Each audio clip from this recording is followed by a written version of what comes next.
There you go. If you wanted your Making more spare tire space. nice and warm when you had to change it in 1984, that was the way to go. Love it. And that thing must have smelled even better when it overheated. Well, and if it does catch fire, you hit the point of no return immediately. Yeah, tires it's burning. over immediately. It's over immediately. There's no saving that one. So nice. All right, cool. All right, Chris Rich. I'd have to get, before we move on, I'd have to assume that there is less spare tire overheatings and more of both of my friends went flying out the bed of my truck and died on the highway. Yeah. Right. Yeah. We got into a 3-mile-an-hour fender bender, and there were 5 fatalities. Exactly. It doesn't have to be a brutal accident, but everyone's dead. And we can't get it to stop burning. Some kind of fuel source on top of the engine. It's bad.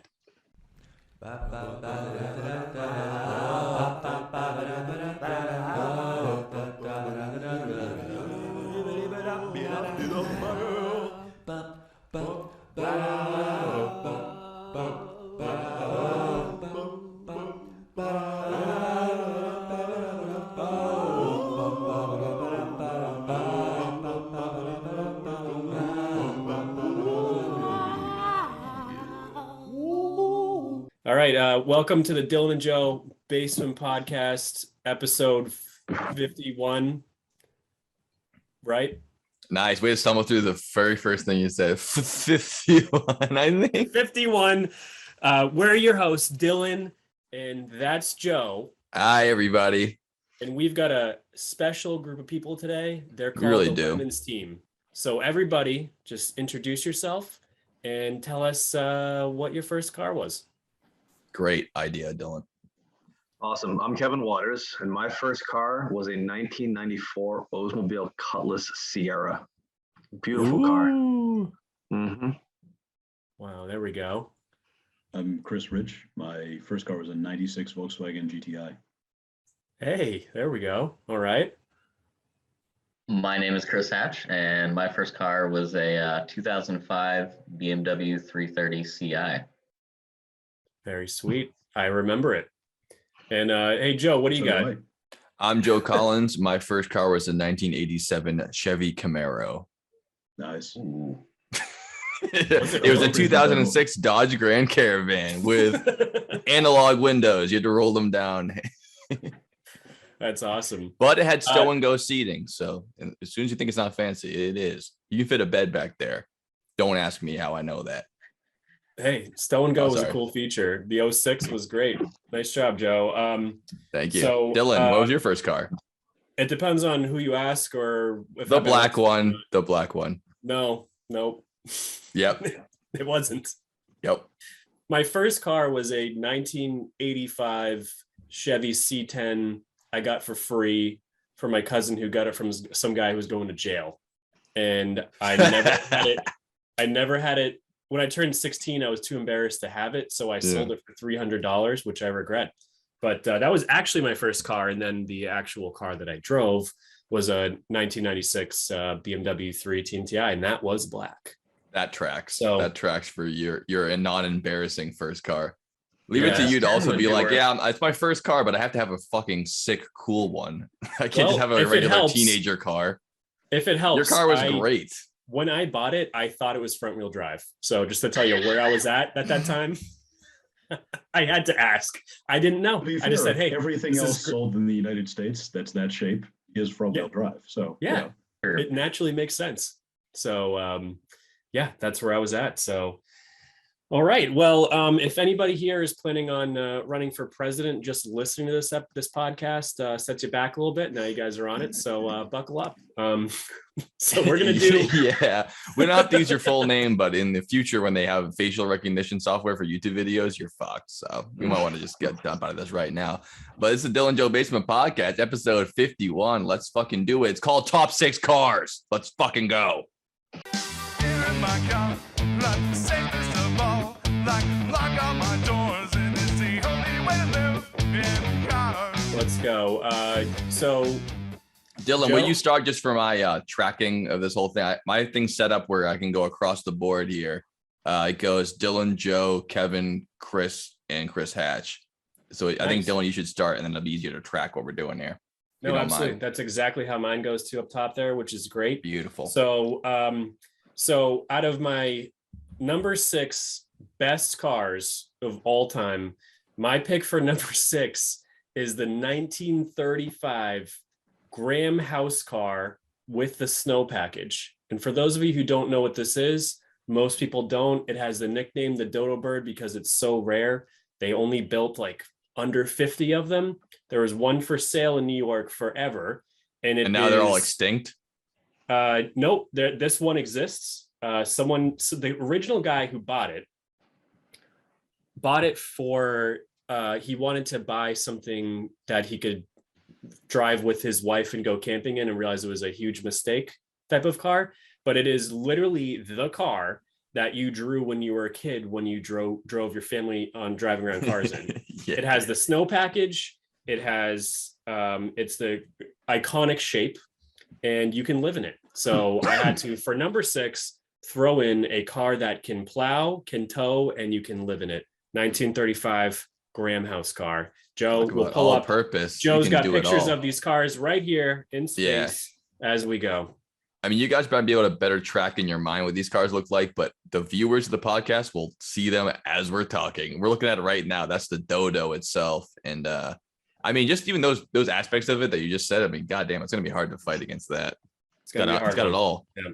Not sure you We can find a all wanna better live in a car for car. number 6. So Yeah. Joe, it's on you. They can't even let you get snowed in. You can plow yourself right out at that Yeah. Walmart parking lot you're staying in on the weekends. Back In when they let you. 1935, when you're just trying to live. Exactly right. My number 6 pick, as all my cars are going to be, are iconic because I don't know the nitty gritty of it, but this one's called the DMC Delorean, coming out in 1981. Nice. Assembled in Belfast, Northern Ireland, and designed by Giorgio. Yeah, I'm assuming he's Italian by his name. I didn't bother to look him up, apparently.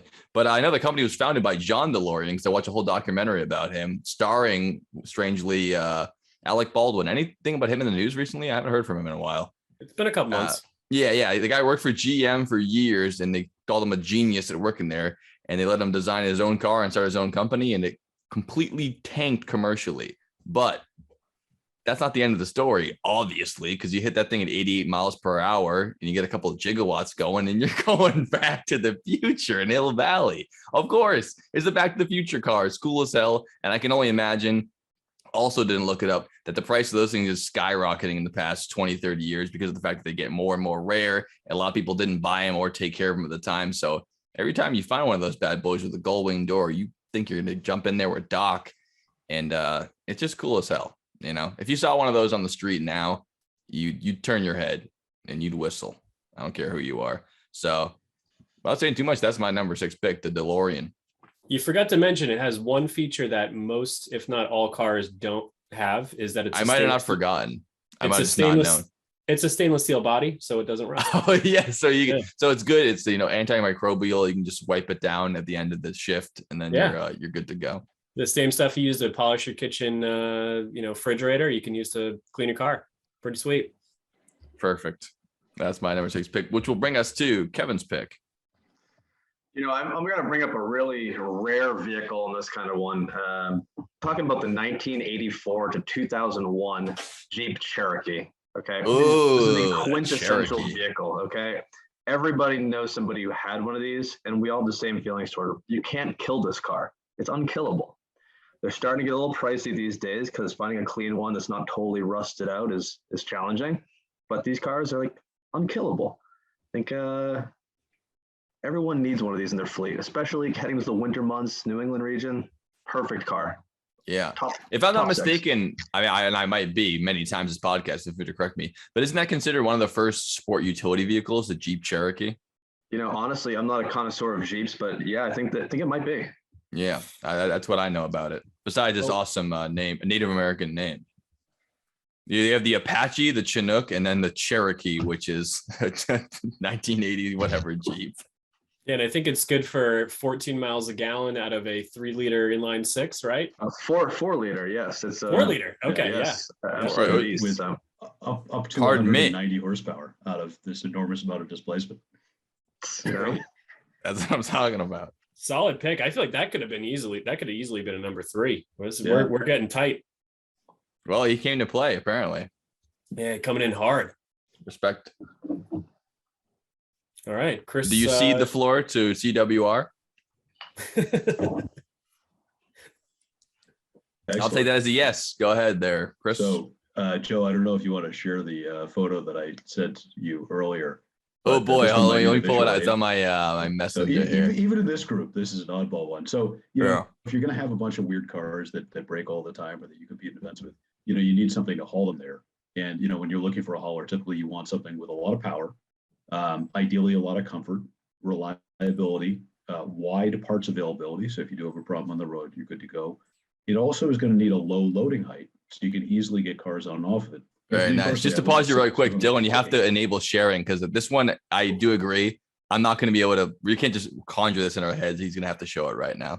Yeah, Chris was doing a good job. I was conjuring pretty well. Oh, I'm sorry. so I didn't mean to interrupt him. I just, I know. So if he wants me to show it now before he's done talking to really sell us that on, I got to be able to share. No, let's show it. Yeah, let me Yeah, enable. I'd say go for it. Okay, you're good. You Very should be nice. good. All right, here we go. Looks a little something like that. All right, continue. Ooh. Wow. Yeah. Oh, yeah. There we This- go. Now we're talking. This is full frame Chevy big block or Cadillac 500 cube, Cadillac Eldorado front seats, front wheel drive. So you basically chop off the car right behind the doors and weld a low bed aluminum trailer to it.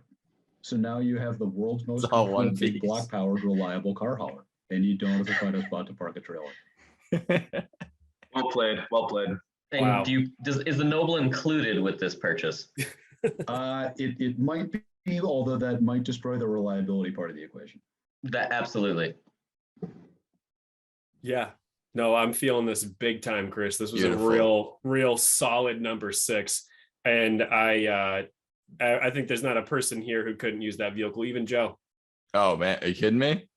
Yeah. You're kidding, Joe just right? had his catalytic converter stolen in Providence off his CRV. So I could this would've have definitely, hauled that thing over and in style. That would have Yeah. been something else. And no one's stealing the cats off that thing because it doesn't have any. So Joe, this solves all your problems.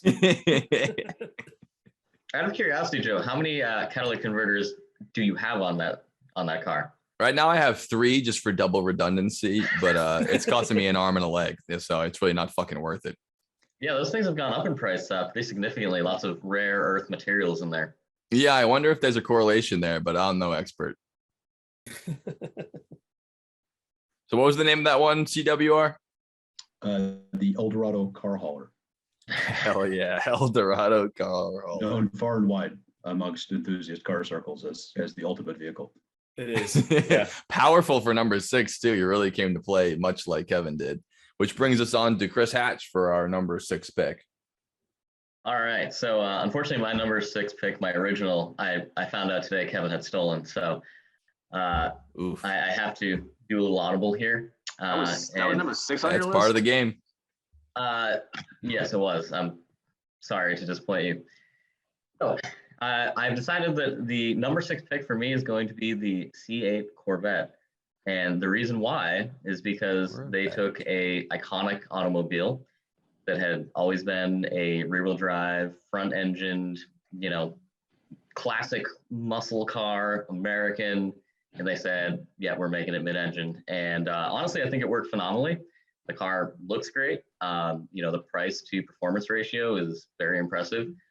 If you can find one for MSRP, which is damn near impossible.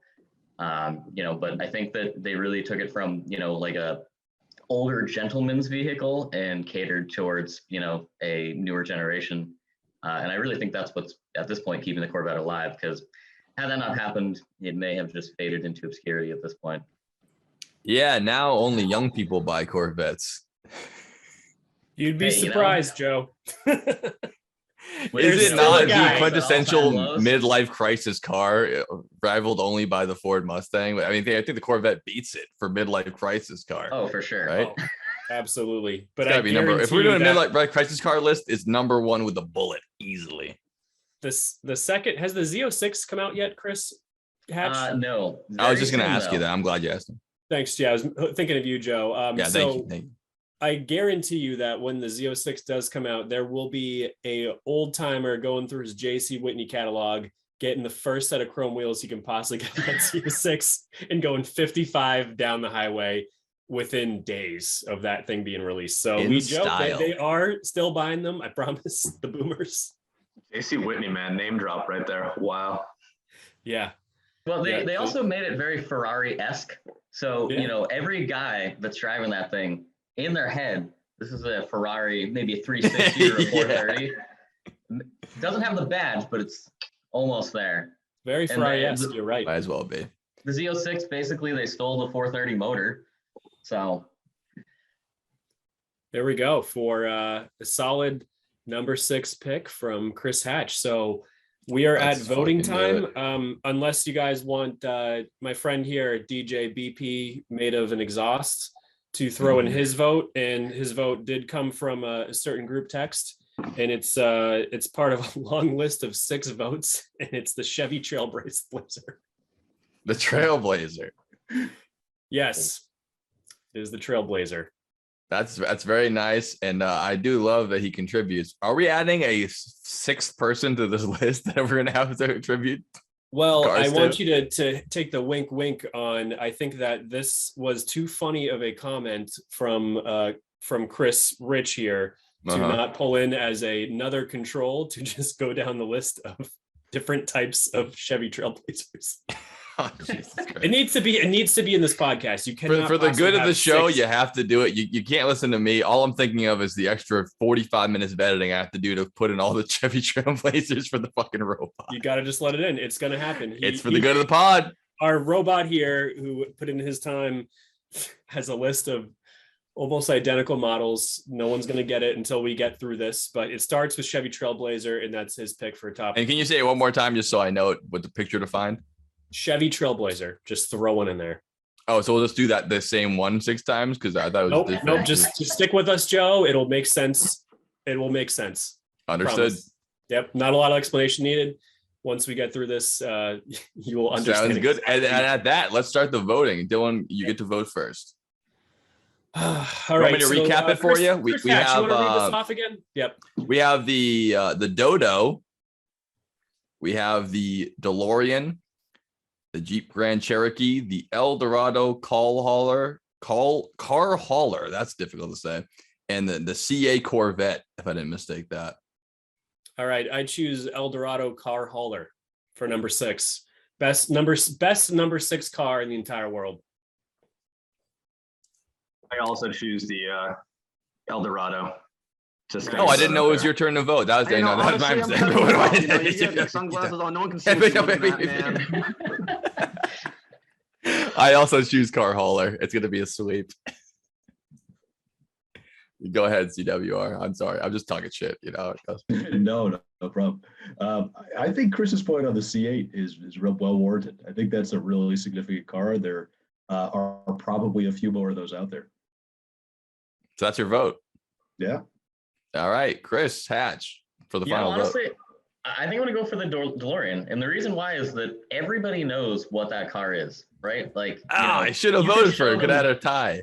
You could show somebody any car, right? And, non-car people, they may or may not know what it is, but a DeLorean, everybody knows what that is. It's an iconic car. It gets my vote. Absolutely. Great well vote. Fought, everybody. But that takes our number 6 vote. I mean, the Eldorado car hauler is the top 6 car of all time. Mark it down for the list. Mark it down. Chris Hatch has got the list. And all right. So now Joe Collins, you go first for best number 5 car of all time. You got it. We'll go around the circle here. This one's a fun one. And I couldn't remember the name of it going into it, but I knew the story behind it, which means that I'm going to tell the story. So this one is the Jaguar Xkss. And the reason why I picked it is because of one particular actor who is well associated with driving cars very fast, especially on screen. And that's one Steve McQueen. You guys ever heard of him? Heard of Steve McQueen? Maybe. Yeah, well, maybe that'll help. Yeah. Ka-chow. Right. Anyways, this thing, his particular model of this. So he had, they said, I might be wrong with this, but in my research, it said there was only 16 put in production of the same model that he had. And this is one nicknamed the Green Rat by the law enforcement of the Los Angeles, as well as Steve McQueen. He actually had a challenge put out by the state, or not the state, the city police chief of Los Angeles, that he would buy a steak dinner for the man and his family who could catch Steve McQueen in the Green Rat, pull him over, and issue him a speeding ticket. And none of them could catch it. He was zipping all over LA, speeding everywhere he goes. Obviously, most people don't want to pull him over. He's a movie star, especially back then. You're basically immortal and immune to any law enforcement. But in 1959, he was caught in the Green Rat. And at that point, he let the police officer know that his wife is in labor, and he got a police escort to the hospital. And no ticket was issued, and his wife wasn't in labor. But that challenge was never completed by the Los Angeles Police Commission. And the thing can go 0 to 60 in 5.2 seconds, which I know probably nowadays doesn't seem like that fast. But in 1959, I mean, the Big deal. police couldn't even catch the damn thing. It's a beautiful looking car. The Green Rat is a kind of cute, devilish nickname for it because of how sneaky it is. But it's just a really beautiful looking car, especially in that like forest green that he has going there. And a top speed of 149, which I guess is enough to outrun, whatever police cars they had in LA at the time. And I just thought that was a really cool story. And it goes down in history as one of the top iconic cars of all time. And not only is it cool, it's fast. It beats the Popo, which is the history of stock car racing itself, along with Steve McQueen, which is, there's a reason why they called him Lightning McQueen in the movie. And it ain't because Paul Newman was racing. It's because it was Steve over there. And that's my pick. The Jaguar Xkss, the Green Rat, the 1956 is the one he had. 56. That's my pick. Is that it behind you? Yep. Ka-chow. That's the green Jaguar Xkss. Yeah, it's sponsored by Rusty's. There we go. I see the Florida, Kevin. All right, so this one's pretty wild, but I think it's a solid number 5 ultimately. Going to go ahead and go with the 1987 to 1989 Dodge Raider / the Mitsubishi Pajero, not sure how you say it, doesn't matter. 4-cylinder, 2.6 liter Chrysler motor, okay, which was also found in the K car. So there's just parts galore for these things. They also included a fairly amazing feature in my eyes. It had an inclinometer, okay? It measured both vertical tilt, horizontal roll of the car. So you really understood where you were in this thing, like when you're driving down your driveway, maybe off-roading, I don't know, any and all of it. Car is absolutely amazing. They're damn near impossible to find these days. So if you guys are ever on Facebook, you see one, shoot me an email. We'll make it happen. That's pretty cool. I know that some modern cars have that, but would you say 1986? That's a long time ago to have that kind of technology in the car. Serious stuff. Like, so high tech. Yeah, it went from like having an inclinometer in 1989. Oh, sorry. What was that? No, Kevin, I'll have to introduce you to Carl, the guy that owns the warehouse where I'm storing my cars. He's got a really nice one. 2-door, dark blue. It needs somebody who can weld. So I'll give you more information on that. But it's really nice. It's an amazing, like 5-footer. And then you stick your head underneath it, and then that's why you need to weld. But it's got new paint. It runs great. So yeah. You've seen most of the cars Kevin I needs bought. more cars. They have, most of the cars I have owned need some sort of welding for whatever reason. Right. Yeah. I'm into it. At least you don't have to pay for the new paint job.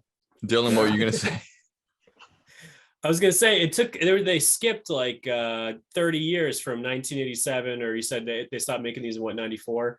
Then I think 89. So the next inclinometer came in like the Raptor or the new Bronco or one of those. I mean, we took a giant gap between having a really cool feature. What a drop off. I could be mistaken, but I think they threw one in the Subaru Brat as well, which is also a really top tier car. Not to very important. Cars, but yep. Yeah. I guess I should have said my number 1. Now I'm regretting it. The Brat's awesome. It has rear facing seats in the bed. Yes, exactly. Yeah. Yes. You can sit in it's a truck Subaru back before the what's the other one? The newer one? Baja. Tribeca. No, Baja. The Baja. Yeah. Yeah, but it had seats back there, so you could sit in the bed with no roof on you, looking behind you. I would love to do that. That sounds fucking awesome. And then the Super other cool. benefit of having the seats in the bed is that they wanted to make more room for storage, and they did this in the sedans and wagons too. So with the flat, 4 engine, that allowed them to place the spare tire on top of the motor. So when you open the hood, the main thing you actually see is the spare tire, and then you can sort of see the engine around the sides of it at the bottom. It's That's awesome. More companies don't do that these days. But There you go. if you wanted Making your more spare tire space. nice and warm when you had to change it in 1984, that was the way to go. Love it. And that thing must have smelled even better when it overheated. Well, and if it does catch fire, you hit the point of no return immediately. Yeah, tires it's burning. over immediately. It's over immediately. There's no saving that one. So nice. All right, cool. All right, Chris Rich. I'd have to get, before we move on, I'd have to assume that there was less spare tire overheatings and more of both of my friends went flying out the bed of my truck and died on the highway. Yeah. Right. Yeah. We got into a 3-mile-an-hour fender bender, and there were 5 fatalities. Exactly. It doesn't have to be a brutal accident, but everyone's dead. And we can't get it to stop burning. Some kind of fuel source on top of the engine. It's bad. That's a great pick. Yeah. So the Brat wasn't a pick. Just Oh no, but that wasn't the Brat pick. It wasn't was the pick. actually Yeah, the We Raiders. talked a lot about it, but that was not on the list yet. So, But still a great car. The Dodge Raider. All right, that means that CWR is your turn there. Big shoots. So for if that's a letterkenny reference, that's It is. phenomenal. Well Yes. done. I Right. didn't think you get it. Now I That's can call great. you all pheasants. This is fantastic. So my number 5 is the Porsche 911, which Ooh. is, in this day and age, is kind of a cliche. A lot of people think about it as, geez, my orthodontist finally sold me enough braces that they can buy a 911 convertible. And that's true, but when it started out, it was a pretty revolutionary car. Engine in the back was still an oddball concept. It's still an oddball concept today. And when that car came out, it was one of the first truly reliable sports cars that was also competitive in motorsport, that you could throw your kids in the back and actually go away for a weekend. And especially the older ones are known for going hundreds of thousands of miles without a lot of issue. They're competitive on the track. They were competitive in rally. You can get them in rear-wheel drive, all-wheel drive, turbocharged, convertible, Targa. That car has really gone through many, many different iterations of the same general formula over its lifetime and it's remained popular. Porsche actually tried to kill it off in the 70s when they came out with the 928, which is the front-engine V8 car that was supposed to eliminate it. And there's a fantastic story about one of the head engineers at Porsche that they had a chart on the wall showing the timeline of each car, and they showed the 911 coming to an end and then the 928 kind of picking it up. And the guy picked up a marker and drew a line continuing the 911 line off the edge of the chalkboard and around the corner of the room on the wall. And they said this is really going to define our brand permanently. So it's an interesting car, and I love the fact that today, you can get your sequential paddle shift basic 911 convertible, which is a spectacular car and over 100 grand now, which is also kind of mind blowing. You can get something up to a GT2 RS, which is a absolute handful of a 500-600 horsepower monster. So it's an interesting car. It's become a little cliche, but I think it's a really significant impact on the sports car market in general over its 6 decades of production. Well, things become a cliche for a reason. They're cliche because they're so played out, which means that they're so popular and so ubiquitous that everyone hears so much about it. They go, oh, enough of that. That's the reason why it's so popular, though, right? Yeah. And one thing, some of the marketing about the 911, maybe just Porsche in general, but it's focused on 911 is for one of their Let's all ads when I was focus a on kid. 911. Well, thanks, Joe. I'll never forget. It says Porsche 911, there is no substitute. And I really think that holds true always. There really is no substitute for 911. Yeah, no, I mean, that's absolutely true. It's not a Ferrari, and it's not a Camaro. It kind of lives in its own realm of this attainable, but still expensive, but up until recently anyway, attainable car that, you said, oh, well, in 20 years, that's what I'm going to drive. And it's definitely kind of, what other rear-engined, rear-wheel drive cars exist in this day and age. I think it's really just the 911 at this point. Yeah, I think so. I mean, I don't have any other for you. And one other fact to Chris Rich, you touched upon that it's air cooled, and that does remove one entire system of a car. It's almost like an organ in a body, so it's one less thing to fail. So if you don't have a water to be pump, fair, the first 7 or 8 years of water cooling was not the smoothest sailing. So it took them a while to figure that out too, like all the rest of them, but pretty solid these days. yeah, aka the 996, or you said the 928. So cool. Yeah, solid pick. So happy it's on the list. Chris Hatch, what do you got, man? So interestingly enough, I had down for this pick the 993 Turbo S, which was kind of the pinnacle of the air-cooled 911. Going head to head. But I think will it split the vote? We'll see. Well, it's a redundancy, so I'm going to change it up. Here's what we're going to do. Okay. We're going to go with the king of Porsches, the Carrera GT. Nice. Ooh. The Carrera GT was developed, basically alongside Porsche's Le Mans program. Originally, they were going to have a turbocharged engine in there, but they decided that really didn't fit, the marquee. So they put in a high-revving V10 instead. Arguably one of the best sounding motors, I think, of all time. They only produced 1,270 of them for the entire world. It was in some movies, so that's always cool. But I mean, really, it was a car that, growing up as a kid, like, to me, was the coolest car that had ever been built. I mean, it's beautiful and makes wonderful sounds, but it still has a really interesting interior. You have the shift lever, like basically where your touchscreen would be these days. So it was definitely not a typical driving experience. I'd say that it wasn't necessarily designed for all-out performance, but to just be representative of what the brand was as a whole, which was kind of unique, different, but still just amazing engineering. Hey, so you said that the shift lever was like where the touchscreen would be. So that means like on the console, like when you're changing the volume up there. Yeah, it was a very odd location. So typically, you'd have it basically kind of down, maybe a little higher than knee height to your right.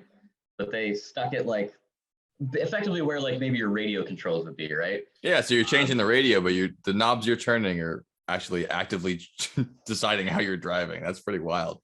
Dude, like early thousands Honda. Terrible to drive, and as the shifting is concerned.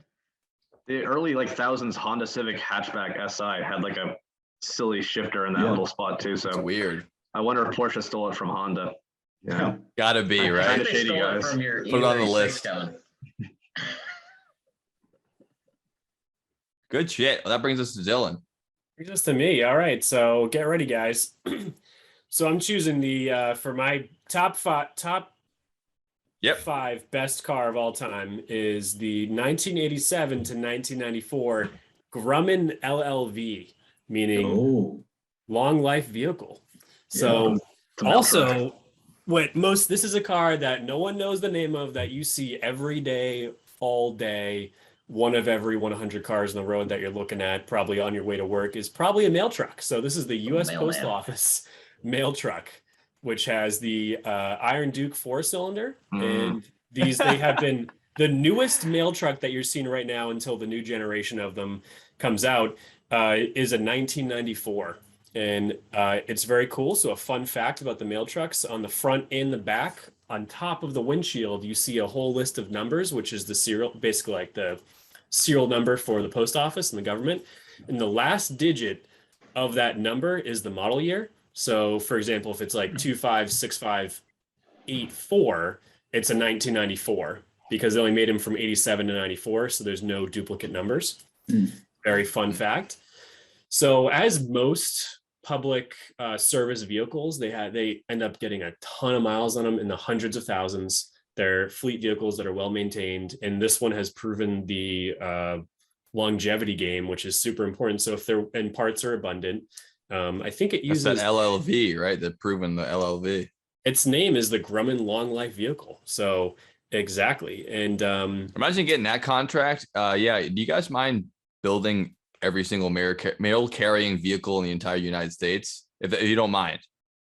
Yeah, it's a great deal. I think, and they didn't make a whole, like they made a ton of them, but not compared to like a typical vehicle. I forget if it's in the I don't how many think they anybody actually was made, but it's buying what's these up? to just drive around. Yeah. No, it seems pretty specific. I've only ever seen it with the USPS logo on the side. I've never seen the second party ones where they spray paint it with primer and then drive around town with the doors off, which would be great So- if I saw that. They just released them to the public market in the past couple of Yeah. years, so you can buy one Ooh, now. And David all Tracy right. from Jalopnik did buy a piece of shit one and bring it to Moab, which is just awesome. But oh no, sorry, that was actually a DJ. It was a Jeep DJ. Yeah, not the LLV. But for when these come to the market, this is a car that would be for the group here a really good car to have. It has like 1,000-pound payload, so you can tow something with it. And it has 100. My girlfriend and me. Exactly. Dude, if you want to go on a date and have an interesting conversation, pick her up in a mail truck. That's all I'm saying. So I'd be like, hey, honey, I come rain or shine or sleet or exactly. And you can tell you own one of 100,000 cars, which isn't a whole lot. That's a pretty good number. it's rare. So my pick, which was the successor to the Jeep DJ mail truck, is the Grumman LLV. You'll see them every day, and you'll probably see them still for a long time, whether they're with the government or with people like us. Mhm. And at a four-way stop, they have the right of way. I remember one question from my learner's permit test, and that's it. Wait, is that true? If there's a fire truck, an ambulance, a police car, and a USPS postal vehicle, for whatever reason, they have the right of way because they work for the federal government. One of the same, Thank essentially. goodness, Mail you truck, know, fire my- truck. Thank goodness my Stop and Shop circular is going to get to me before the ambulance. That's a relief. I think that the ambulance, if they turn their lights on, they get the right of way. But I mean, yeah, and in a pinch, they know the law. There The we go, hierarchy right, of the yeah. four-way intersection. The mail must Can go those get through. pulled over? I don't think I've ever seen a mail truck pulled over. So arguably, this would be a great vehicle to commit crimes with. Yeah, and it's easier for the cops to yank you out because they can grab you by your ankles. Yeah. However, they're That's probably true. going to go to the wrong side, so you might be Yeah. able to run away. Yeah. Oh yeah, Right-hand Yeah. drive, right? yeah, they fell Yep. for it. Yeah. Yeah, having driven an S10 with that same Iron Duke engine, Chris, I don't know that it's possible to travel at a speed that would violate any traffic laws anywhere in the United States. I've got to assume the LLV is quite a bit heavier than an S10, and yeah, if there's a hill involved, you're not going anywhere in a hurry. Well, if where there's a will, there's a way. I'm sure I can find This it. is true. I'm surprised nobody's run one in Lemons, but to Dylan's point, they have been really hard to come by. You know, as Dylan mentioned, they stopped making them in '94. So the post office is very territorial. You know, they put new engines in them, they do new chassis, new suspension, whatever else they have. I had no idea they've been doing so many repairs to them. 94, I was 2 Yeah. years old, and I still Right. see the fuckers driving around. So that's impressive. Just the Yeah. maintenance And I alone. mean, you know, the average car in the American fleet right now is like 12 or 14 years old, but I mean, 94 is a lot older than that. You know, so to have kept these things going all that long is a pretty good accomplishment. But yeah, once in a blue moon, like one will get impounded or something and end up on an auction site. But Yeah. for the most part, you know, unless they're completely demolished, they just don't. They never seem to rust out, though. Are they aluminum or galvanized? Like, what's going on there? Because like you always Yeah, see them, and they never seem to be rotted to hell. So You're That's a right. good point. That's a really great question. Yeah, I don't think I've ever seen a rusty one. So there's no like you live in a shit neighborhood. There's like a wicked shit Grumman LLV. Right, yeah. They That'd always be look awesome. good. yeah, They might and have they're- some like grease dirt, stuff where the hinges are and stuff like that. And they have steelies, so you'll never know what the brakes are. But no, it doesn't. I don't have any information here besides the EPA rating on the gas mileage is 17, which I feel like is not the worst thing for driving around stop and go all the time. But Yeah, I know. I Is feel like that it's city probably miles more or like highway? that's the rating. I feel like it's probably more like 10, but that's I disturbing. mean, 17 would not be bad, honestly. no. I think it's pretty bad, honestly. Yeah, Chris, don't forget our tax dollars are going to pay for those gas tanks. I think we can do better. Okay. Than a 1994 contract truck that they built. Well, I'm not Well- arguing that. And actually, I think that recently the post office had basically said we don't want electric vehicles in our, fleet. But then they got a lot of pushback from Congress. And now I think they're doing sort of like a 50-50 split.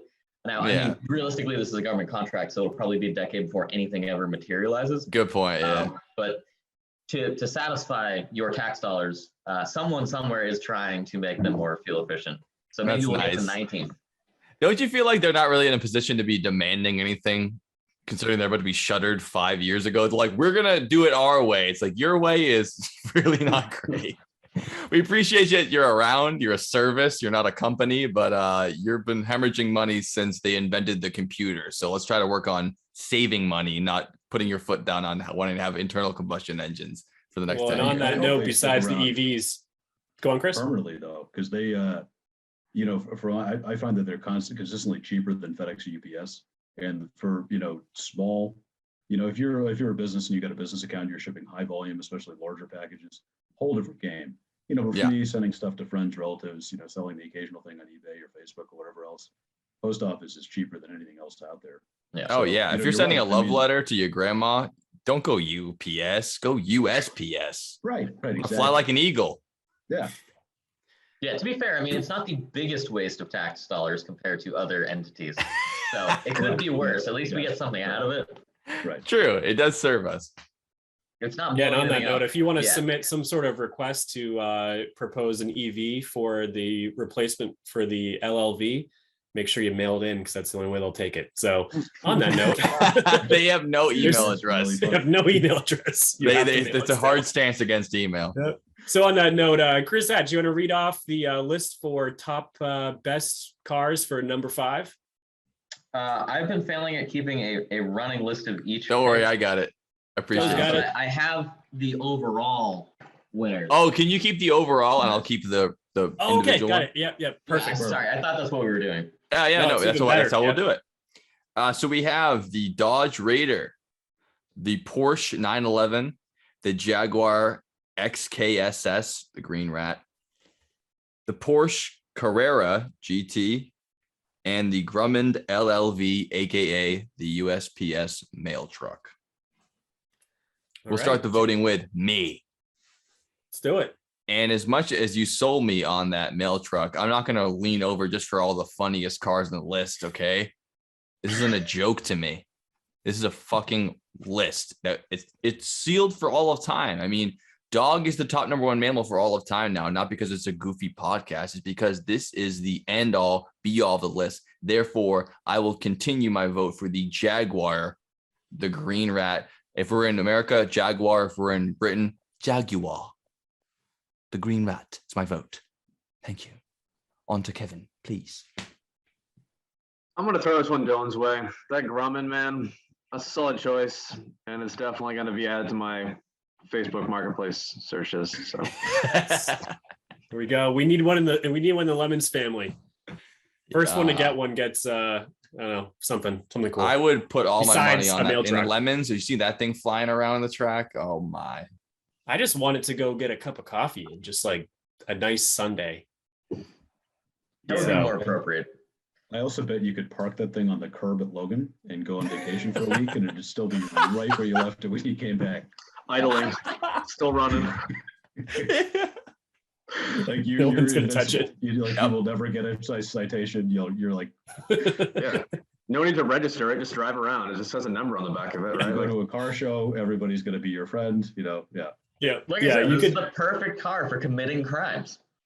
Yep. You could drive home on a Saturday night at 1 a.m. a little buzz through Route 20 in Weston, Wayland, that area with no headlights on, and they wouldn't touch you. The guy's trying to get that home is the from work. ultimate example of immunity. He's a federal employee. He's untouchable. It's funny because out of all these things, the mail truck is the one that I have the least interest in ever owning or driving.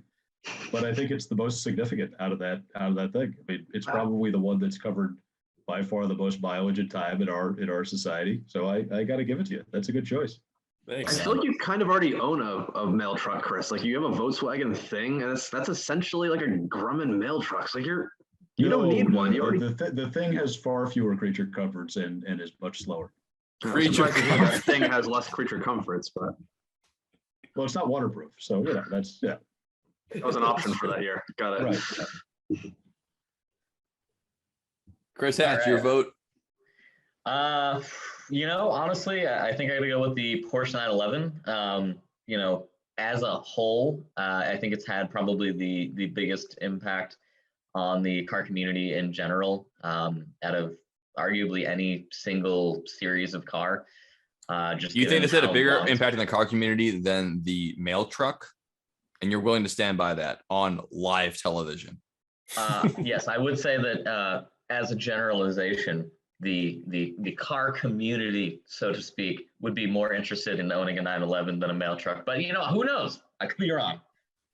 But yeah, just given the thing's been around for 60 years, and it's just kind of been a car that people want to own. That's it's something that people strive towards. It's just kind of when you think of a sports car, a lot of times you're thinking of a 911. So really, I think the impact that it's had, you could say is more than like a BMW 3 Series, more than GTR. It's always been there, and it's been available in so many different flavors. It's kind of like you go and you pick your ingredients, and you can make your own 911. And of course, we'll charge you for all these options. I'm gonna cut that part out for the promo video. Pick your ingredients, make your own 911. The Dylan and Joe Basement Podcast. Yes, and Porsche will charge you a lot of money for each option. If you'd like red seatbelts, that's probably like $5,000. And if you'd like, some carbon fiber mirror caps, probably another $5,000. But it's gonna be yours. Built-in box cutters. That's $10,000. They'll do it though. That's pricey. So I worked in the automotive retail business for many years, which is how I know Kevin and Chris. And 911s and Corvettes were the absolute worst car to have somebody attempt to trade in for all the exact reasons that Chris is talking about. Everybody would come in, and Corvettes are nowhere near as crazy as Porsche gets with their individual options. But people will come in with a 911 that had been their dream car, and they custom ordered it. And it's possible to literally double the car's MSRP with adding options to it. You can have Porsche crests and the headrests and the key. You can have your key painted to match the car. You can have the fuse box door upholstered in leather. They'll do anything you want. What the hell? And a lot of it is actually in the options book. And then if you want to go absolutely bonkers, the Porsche individual department will really do anything you want. So we'd have all these people come in that it had been their dream car. And they custom ordered it and added $20,000 extra stuff to it. And yeah, is it cool? Absolutely. But is anybody else going to pay that 20 grand? No. And that I hated being in that position. As a car enthusiast, I'd have to go and break the heart of this usually guy that loved this thing and had checked every option box and knew it was special, and just be like, listen, the value of this car with this mileage is X. And I know that yours has 20 grand of extra stuff. That adds about $1,000 of extra value to it, because all of the other ones, they might not have 20 grand of extra stuff, but they probably have 12 grand of extra stuff. So, you're not nobody orders these as the base model. Everybody is their dream car. Everybody adds stuff to it. Mm-hmm. And Porsche has become the master of allowing you to truly custom tailor one of them, which is awesome if that's your dream car to have forever. Not great to sell though. Bunch of return on it if you're gonna flip it. That $1,000 price tag on that customized key doesn't really translate, not only just off the lot, but 10 years later when you get divorced and you don't want the old lady to get half the money. Yeah, I think that really begs the question though of if you're gonna order one of these, you're ordering it for life. That's right. Yeah. Just like Paul Walker, you get a Porsche, it's for life. And also, if you're ordering it, you probably that was the Carrera GT, was it not? It was. Yeah, I'm pretty sure it was, Chris. Yeah, absolutely. Yeah. The moral of the story there is replace your fucking tires. Yeah. Is that the moral? I didn't know what it was. My understanding is they were the original tires, 10, 12 years old. Yeah, that's rough. Oh, talk about not customizing it. I bet he had the custom upholstered glove box, but he couldn't redo his tires. Hollywood actors, am I right? They're all showboats. Purchased a vehicle with a lot of customizations. Unfortunately, the owner selected the cheapest tires possible. So again, the lesson that we've learned here is that invest in tires. There's only 4 points of contact with the road. And if those 4 points of contact are shitty, then your overall experience will also be shitty. Yeah, Well and I can let you know that a 2000 model year Z3 with Wan Li tires is not the same. And I thought it wouldn't make a difference, but Tire Rack sold those for a while. Nice. They smelled good and they were very soft. But it literally I drove that car for 2 years with one lease on it with 18s, and it drove like it literally had crayon material for tires. And they didn't make any noise. They didn't have any traction. And they had the sidewall was about as stiff as a 14-inch wheel with like a 75-inch sidewall. It was the worst thing ever. So yes, tires, very important for everybody to know. Make sure your tires are good. Especially your Carrera GT. Get your Carrera GT out there and make sure your tires are good. All right, Dylan, your vote. You did have quite a bit of time. Not the Jaguar, if I can tell you that. All right, I didn't know you were such a Steve McQueen hater. I thought I was going to win your hearts over with that. No, I did ride in a taxi cab one time in Daytona with a guy who was also drove Steve McQueen in not the same taxi cab, but as a driver. And that guy drove when he was 13 years old. How old was that motherfucker? He was fucking old. This was 10 years ago when I was down there for work. And he was very excited to tell me that I was in the same theoretical seat as Steve McQueen once was. I'm sure he only used that gem only so often, not every time anyone ever opened the door. Well, no one's in Daytona who are car people, so it's not just me. It probably doesn't come up that often, but that's really cool. So it's between 911 and Grumman Llv. No one here has a 911 right now, as far as I know, right? That's correct. That's correct. Let's go with Grumman Llv. I'm going to do it. I can't. It's just it's the background car of our entire nation, and right now we need that. It's been supportive since since we were all little lads. So my vote is Grumman Llv, long life vehicle. I hope to own one. Hell yeah! It's our number 5 pick for top 6 best cars. The Grumman Llv, aka the mailman truck, and mail woman, and woman mail. They're all inclusive here. I think we should take our first commercial break. Today's episode is brought to you by shitboxes, because nothing beats the smell of old gas in the morning. Baby, you drive my car. Yes, I'm gonna be a star. Baby, you drive my car. And baby, I love you. And you want something off the start line, and I have not experienced anything in a vehicle like that. It was like being on an amusement park ride and getting shot out of a cannon. I mean, it was so absurdly disconnected from any other vehicle launch I've ever been in, that my brain had difficulty processing what was going on until we were going through the first corner of the slalom. And it was like, oh, pay attention. The chorus is starting. It's bonkers, and that's not as fast as the Plaid, but I mean, the car just goes, and there's no tire squeal. There's no engine revving. There's no shifting. It's just gone. And it's nuts. It's awesome. Very cool. Yeah, I can't wait to join you down there. Joe, it's in your area, so we'll bring you down too, so you can. I would love it. Cool shit, dude. I would love that shit. I'll be shitting my pants. I'll wear a diaper that day. I don't want to ruin the upholstery. But we should probably get back on the podcast because we got 4 more to go here. Yeah, let's go. Dylan, Joe. All right, so Kevin, this is on you, man. You're coming up. You're starting us off with number 4. All right. Let me reference the old quick reference guide here. Okay, perfect. Number 4, we have the 1990 through 94 Nissan Pulsar GTIR. Ooh. Okay, for those who don't know, Pulsar GTIR was a homologation car trying to get Nissan into the Group A Rally Series. They had to build at least 5,000 of them to qualify, and they absolutely did.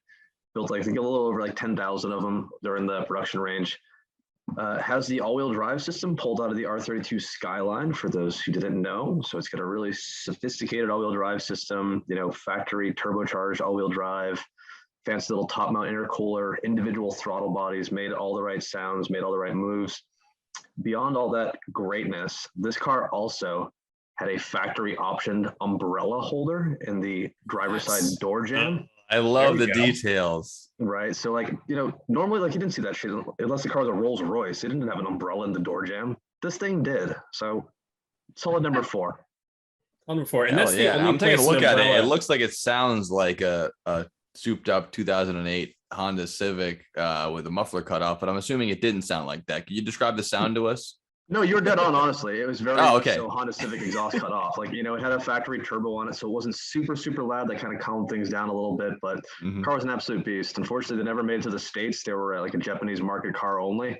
They're starting to kind of make their way over this way now. They're a little bit older than 25 years old now, so they're available for import. So super cool car. And I think the last Pulsar we had in the US was the stubby one with the tail lights, you know what I mean? Yeah. And the cap. Yeah. They had a cap available for it. Yes. Yep. Yeah. Yep. Fantastic car. Cool. And I'm going to go ahead and be the voice of the people here, as I always am in the podcast. And Nissan used to be called Datsun, if I'm not mistaken. Yes. Interesting fun fact. Yes, they did. Nice fact, Joe. Yes, Thank you. did. They were called Datsun for a handful of years. They actually changed the name to Nissan, I believe, when they brought it to the States because it sounded less like Japanese because they were coming out of the WWs back in the day. So they wanted to sound a little bit more appealing to the American market. So the original name was Shin Megami Tensei Kamikaze, and they're like, that might not play as well in the United loosely States. translated, I think, but yeah, definitely. Yeah, they were like, well, we'll go with Nissan. Interestingly enough, I don't feel like Nissan is really that less Japanese sounding than Datsun. Yeah, no, they should have called it Dodge. They didn't want to bring it to the U.S. market that soon, so.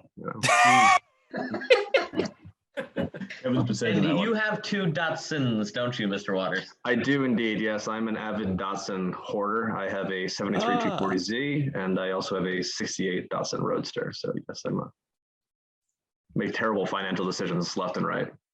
Is the white one with the S54 in that group that was in the garage? I mean, you can call it white. I call it primer, but yeah, it's it's in the mix. To each their own. For I call it albino, but yeah, to each their own. Yeah, sure. Well, that'll bring us on to CWR for our number 4 pick. So my pick is 2 models that are mechanically the same car, which is the GMC Cyclone and Typhoon. So these are forces of nature and all of a sudden getting some significant attention. So they're oddballs. They're based on the S10 platform. They then took the Chevy Astro van or GMC Safari van all-wheel drive system and stuck that on them. So instead of being 4-wheel drive, they're a true all-wheel drive system.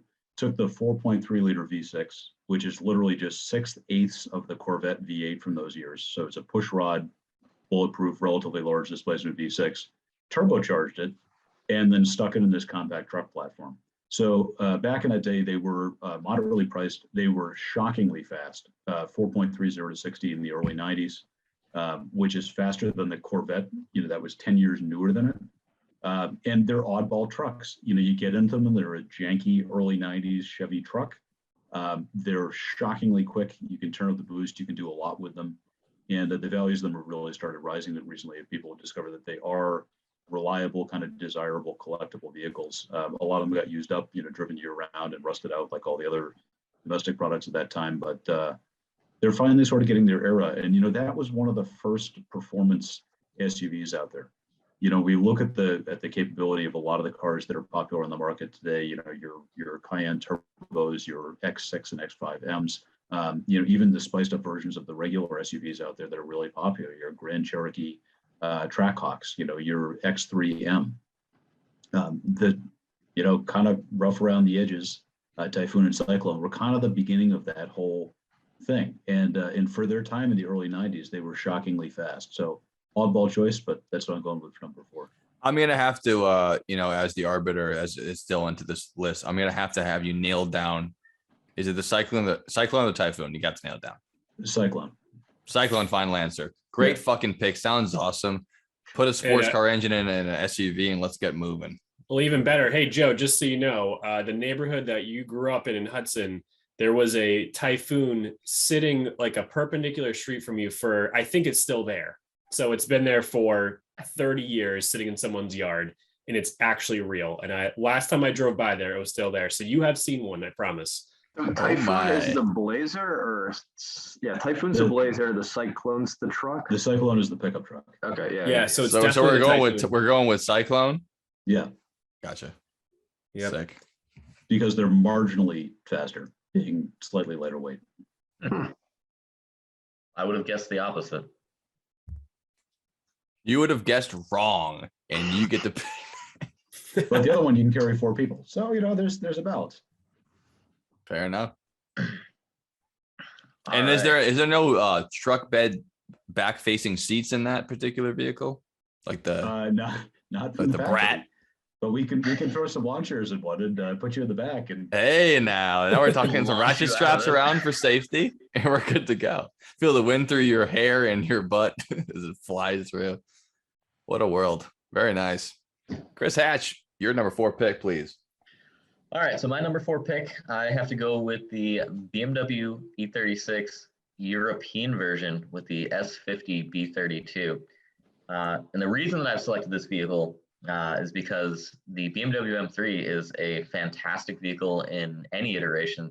However, I think that the E36 with the S50 B32 was probably the most exciting. And the reason I say that is the E30 M3, while a absolutely stunning car visually, was not particularly fast. It had a dinky little 4-cylinder, and it was cool, and it was maybe fast for the time, but it just left a little bit to be desired.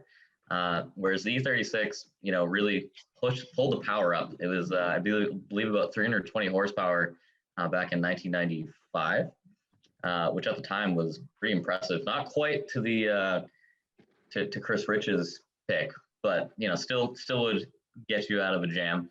And I'd say that of all the cars I've ever owned, the E36 is probably the most fun car. It just had a ton of character. It wasn't so fast that you were immediately breaking the law anytime you got on it. And it was just a ton of fun to, send sideways, just beat the crap out of it, and it would take the abuse. And it was just a car that you felt like. Stop talking about my girlfriend. We already talked about her earlier with the fucking pickup. Well, hey, we just gotta keep bringing her up. All Maybe you right. can try She's to gonna be say. so thrilled we keep talking about her, but I didn't mean it. But yeah, it's just, I think the E36 was a great platform, very similar to Dylan's 318 Ti. You could just beat the living crap out of it, and it would take the abuse, and it was a ton of fun. And, I told you to stop. Sorry, that's her nickname. Ton of fun. I am begging you, please. She has enough of her hubris built up. You need to be on every podcast. All right, so my pick is Joe's girlfriend. So, most fun car to drive. There we I'd go. be mad if you weren't so funny about it, man. Very well. All right. So Dylan, you're up next. Yeah. So my pick is the M35 A2 Deuce and a Half for my car. And why is this a good car? So this was developed. Who's the manufacturer, please, for the willing to list? Yeah. Is it BMW? No, it's not. This General. is. Yeah. So you said AM General. So I've got. It really just says. So actually, it started off by REO Motor Car Company, and then I think it moved over the M35 A2. Yeah, you know what? It's weird enough. It just doesn't say, because it was either made by Continental Motor Company, Hercules, or White Motor Company. So We're gonna go with Hercules. Military contracts that made a vehicle that was purpose built slightly before Vietnam. And why this is important. So this is a troop transport, also called the 6x6, pretty bulletproof vehicle. It'll get you into war and it'll get you out of it reliably. And my favorite feature of this is that it can run on any refined oil. So if the apocalypse comes and gas pumps aren't working or whatever it is, whatever you've got, automatic transmission fluid, vegetable oil, diesel, it has a switch you can change to gasoline. This is glorious. We're seeing the picture now, but what a fucking vehicle. Everyone knows what this thing is. It's fucking the best. Yeah, you all know it is. You still The see them on the people highway. over. Yeah, you don't see them as much. They've been mostly replaced by other, vehicles, but Sure. you get a 5-speed manual, 2-speed transfer case, just like, kind of most bigger trucks that size. And its major thing is it can run on-road, off-road reliably. Parts were pretty available, and it can run on pretty much anything you put in the gas tank. It'll make it work. So I didn't know what this car was initially, but I've watched Ken Burns' documentary about Vietnam, about the utility of these vehicles, and I actually think that as well as with ethanol and gasoline, it also runs on the tears of their enemies. Is that correct? it probably does. Yeah, absolutely. Yeah. So that's useful because there's a lot of tears shed there, and now the shit. Yeah, And Charlie I mean, if didn't you're know a what was serial up. killer and you want to dissolve a body in a vat of acid, it's likely that you could put it in the gas tank and run it on that. I mean, it's like, The utility is unmatched in that it's sense. just like as long as it's combustible and filtered through like chicken wire at least, it'll Easy. burn it. So sweet vehicle. Again, no creature comforts. You're getting at best seats that are covered in some sort of like a potato sack, and all metal interior, good to Arguably. go. Can carry anything you want, no matter what you're towing or what you put in the bed. It's probably not going to sag the suspension, which is great. So that's my my vehicle pick. Is They're kind of a bargain too, though, right? Like you see them on Craigslist for like $2,500. Dude, You get them for like say $6,000, but yeah, like that's a lot of car, and usually they're all low miles, right? Like government owned, fleet maintained. yeah. Solid. A low Dylan. miles, high body count. There we go. Pull the trigger, Dylan. Buy one. We talked about this for forever. It's just like Chris Rich's pick for our number 6 car. This reduces the need for a trailer. If you can get your car in that bed somehow, you don't need to tow anything. So if you have a race car, you want to have a vehicle that you can not have to have a secondary trailer to tow or whatever it is. As long as you can get it up there in the bed, you've got an all-in-one. Those wheel ramps to put a pretty higher ramp for that thing though. That bed's pretty high up. They'll have to be It ain't very exactly a long, RAV4. but you don't have to have a trailer, Joe. So, and once you get to the speedway, you can just go to the little restaurant in the middle there and get all their old vegetable oil and just dump in the tank, free gas. Yeah. So it free doesn't matter that gas. it gets 3 miles a gallon. Hey, in it's this all day and free. age, Well, it Come doesn't on. matter because it's all free. So you can get 3 miles a gallon, 1 mile a gallon, 50. If it's free gas, it's free gas. Doesn't free matter. gas is free gas. All fun and games till a French fry clogs up your fuel filter and you're on the side of the highway. That's what they call a feature, not a bug. Yeah, So that's good news true. for you Well, guys. if it Like, were me, I would just remove the fuel filter and if the French fry was in it. okay, just send it. You're just My running buddy, raw my friend gas Wes. right to it. My friend Wes, who a number of you guys have met, has desperately been wanting a Deuce for years, and living in a 2-bedroom apartment in downtown Boston is not quite in the right setting to own one. Is it not? But if any of the rest of you would like to own one and not pay for it, or just have a parking spot for it, you could probably talk Wes into buying one and then leaving it on your property for the foreseeable future. So yeah, that's not. Well, go ahead and You send hear me that his number when you podcast? have a minute. Listen. I will. Yeah. Kevin, you can actually use it where you live. The rest of us are. The reason they're all low mileage is that like a 20-mile trip is going to be all you're ever going to want to drive it in your entire ownership of it. That's perfect. We can use this to cut the rally trails for Dylan's new GTI. So Right. Yes. Right. Yeah, and it's actually not a problem. I'll just tell my mom that I'm going to park it in her driveway, like I've done with all my other ship boxes. So hey, I know I just got this shipbox GTI. I'm gonna put that in the back of a Deuce and a half and use that same parking spot you let me use, and I'm sure that'll Still work one just spot, fine. Mom. So I'll Still hit one up Wes, spot. let them know we can park at my Well, mom's the house, other and good we'll be news all is good. that they're usually camouflage. So if you park it close enough to the woods, it's like Yeah, a brand Dylan, new if you demon put tear up, it yeah. on the bed and put it in the woods near the bog near your house, you could just leave it there for years. I think you'd be all Yeah, set. and then put the camo tarp over the GTI. Yeah, put the and ghillie that's suit over the all set. body. Yeah, You're good no one to would go. ever know. Yeah, I think I've got Wes's number. I'll hit him up. I got a plan. this is excellent. Yep. There's We're also making connections here. in Sudbury. There's a whole like munition storage bunkers that were developed in like the early 1900s. I'm sure that we could fit one there somewhere. Have some agreement with them to hide it. You could hide a Deuce and a half easily with the right cover. So sweet. Right on. That'll bring me All to right. my pick for number 4, which is, I'm going to bring up the infographic for this segment, but it is the top selling car in the United States of America for some time. It is, of course, the Toyota Camry, which was called the Kamuri in Japan, which means crown, which does not translate. They didn't want to call it the Kamuri. They called it the Camry because it sounds more of an Americanized name. but this motherfucker was first developed, or I should say first sold in the United States, 1982. Widely used, reliable, long-lasting. It's one of the most common cars you'll see on the road today. It dethroned the Ford Taurus in the year 1997 for the America's top-selling car, and it was only unseated one time, and that was by the Honda Accord 2 years later. Since 1997 until this very year, the Toyota Camry is the top-selling car in the United States every single year, over and over and over again. It's boring as shit.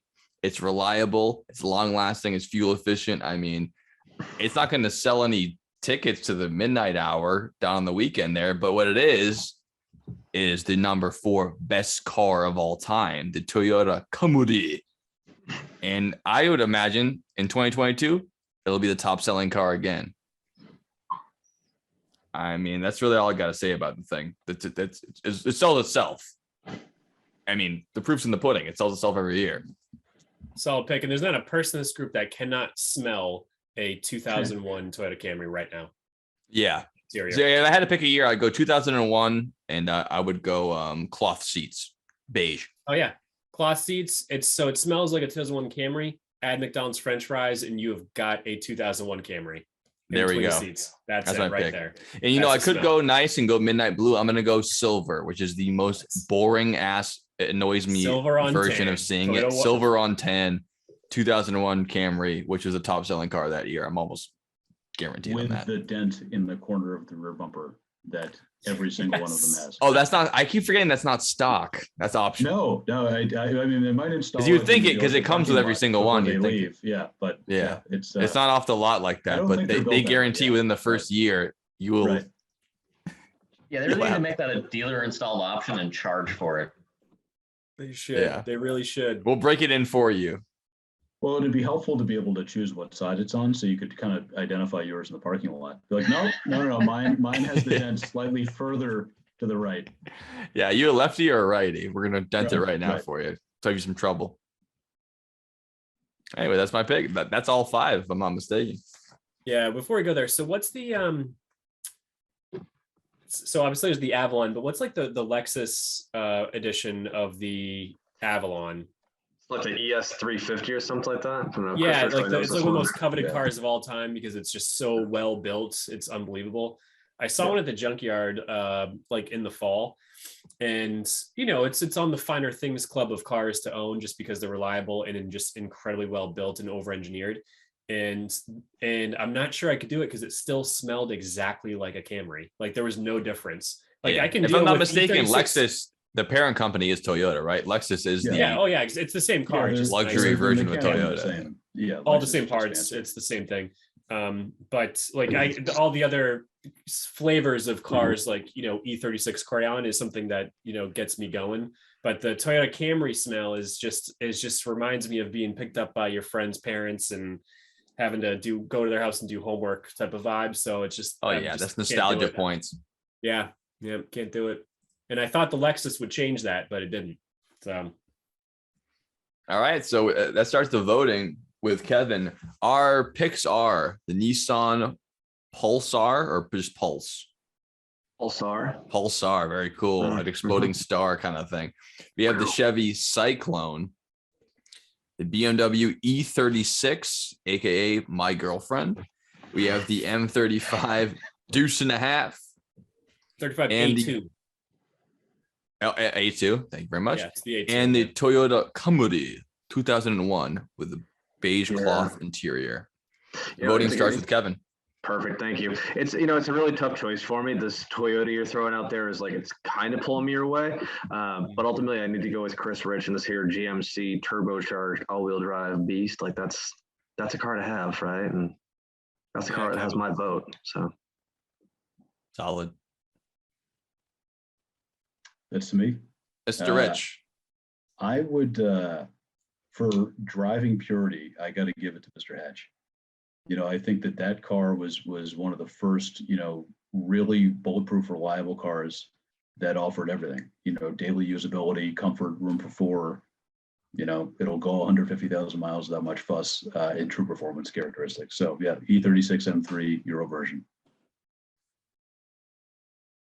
Yeah, unlike a modern BMW, it will actually last. I should clarify anything built after 2010, Mr. Waters. Thank So you. The yeah, audience was, you can hear them screaming at the screen, hearing you. He's not going to say after 2010. You better say it. You'd be surprised, Joe. I bet they are. What did I just say? Back to Chris. Honestly, this is a tough one for me. I think everybody's got some good picks, and I will say I'm very intrigued by Mr. Rich's pick, but I'm gonna stick with the E36. I just feel like it was a great car. I don't think I really did anything beyond basic maintenance to it, and it was You just put a head gasket on it, dude. You put a head gasket on this car. Yeah, but I had a loaner car the whole time, so it's fine. Perfect. Well, you still did. No, perfect.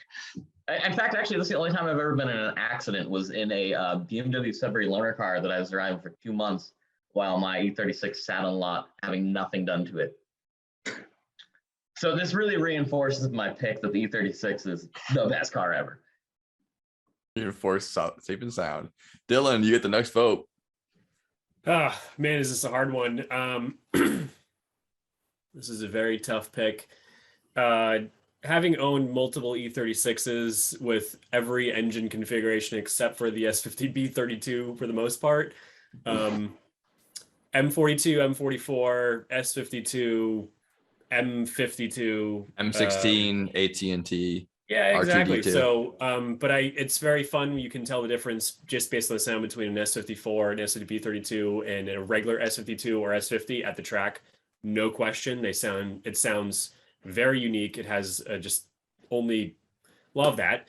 Anyways, I'm gonna just go with the E36 M3. I think that it is a car that you can drive for all of eternity. It's a car that you bought if you were lucky enough to buy one brand new.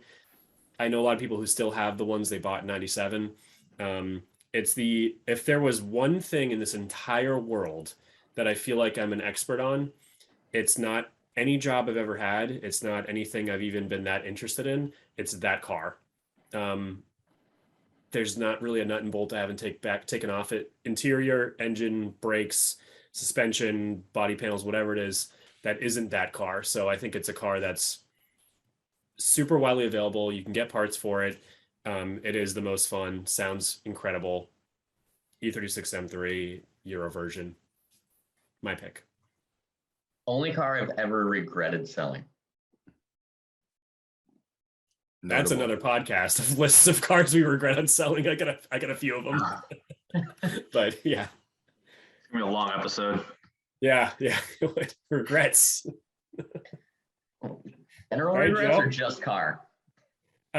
Whatever you want. We'll see you next time. General regrets, and I'd say 7 out of 10 of them are car related for me. So General regrets could be a whole separate podcast. It's pretty funny. Yeah. So for my number 4 pick, everyone was very convincing here, and although I never heard of it, I was sold on the idea of the Chevy Cyclone. I'm gonna have to vote for that for my number 4 pick, which unfortunately means for that Cyclone that the E36 M3 takes our number 4 slot as the top 4 car of all time. Put it in the books. It's sold. It's been taught after. It's been voted on. It's been litigated. So that's the number 4 pick. Hell yeah. Which brings us to number 3. And I believe that Mr. Rich will start us off here, if I'm not mistaken. We're getting into heavy hitters. We're top 3 best cars of all time. Sorry, who's going first? CWR. Me, I think. Yeah. Yeah, I think he's going next. So my number 3 is the Lamborghini Miura. And it's known as one of the first supercars in the modern sense, V12.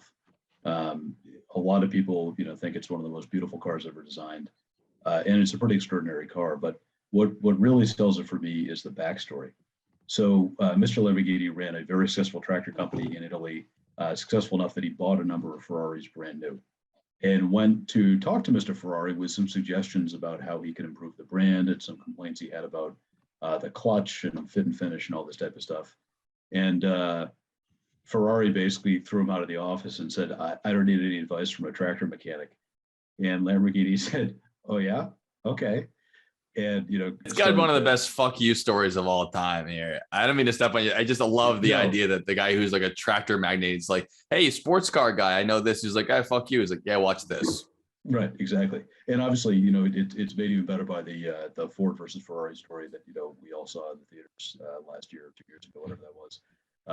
Ferrari is an extremely prideful guy and makes some amazing cars, but it spawned some pretty incredible things out there.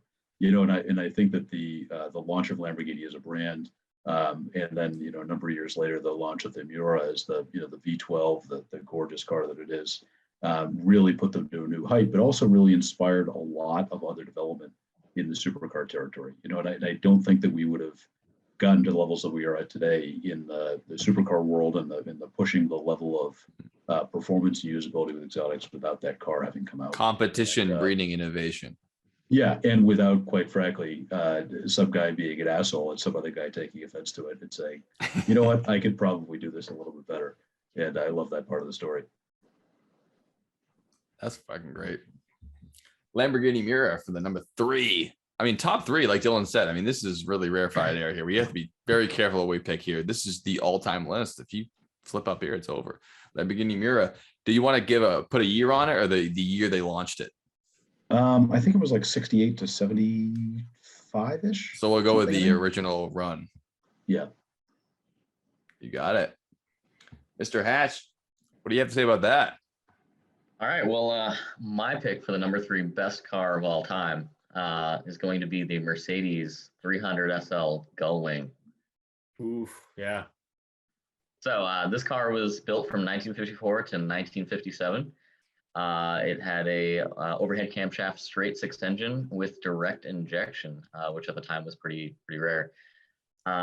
It was the fastest car of its time. The SL actually stood for super lightweight, which I don't think holds true for Mercedes in the last 30 years, but at the time it was a super lightweight. So it was a steel chassis, but they had several bits of aluminum. I think the doors and the hood were aluminum, which at the time was super rare. I don't think they really had typically the abilities to make body panels out of aluminum back then. Wait, so they were rocking the Gullwing doors, which is already a crazy cool innovation, and also being like, let's also make the fastest production car at the time. I think it was probably the first car with Gullwing doors. Damn, that's pretty impressive to go on both fronts. Be like, yeah, we have the best this and the best that. Not only do we have the most tasty burger in America, we also have the best bread. Thank you very much. Yeah, I mean, honestly, I do think that it is one of the coolest cars that ever existed. And I mean, at the time, the Americans were not making anything particularly desirable. I think the Germans really kind of had the throne back in the 50s, and this was the pinnacle of that throne.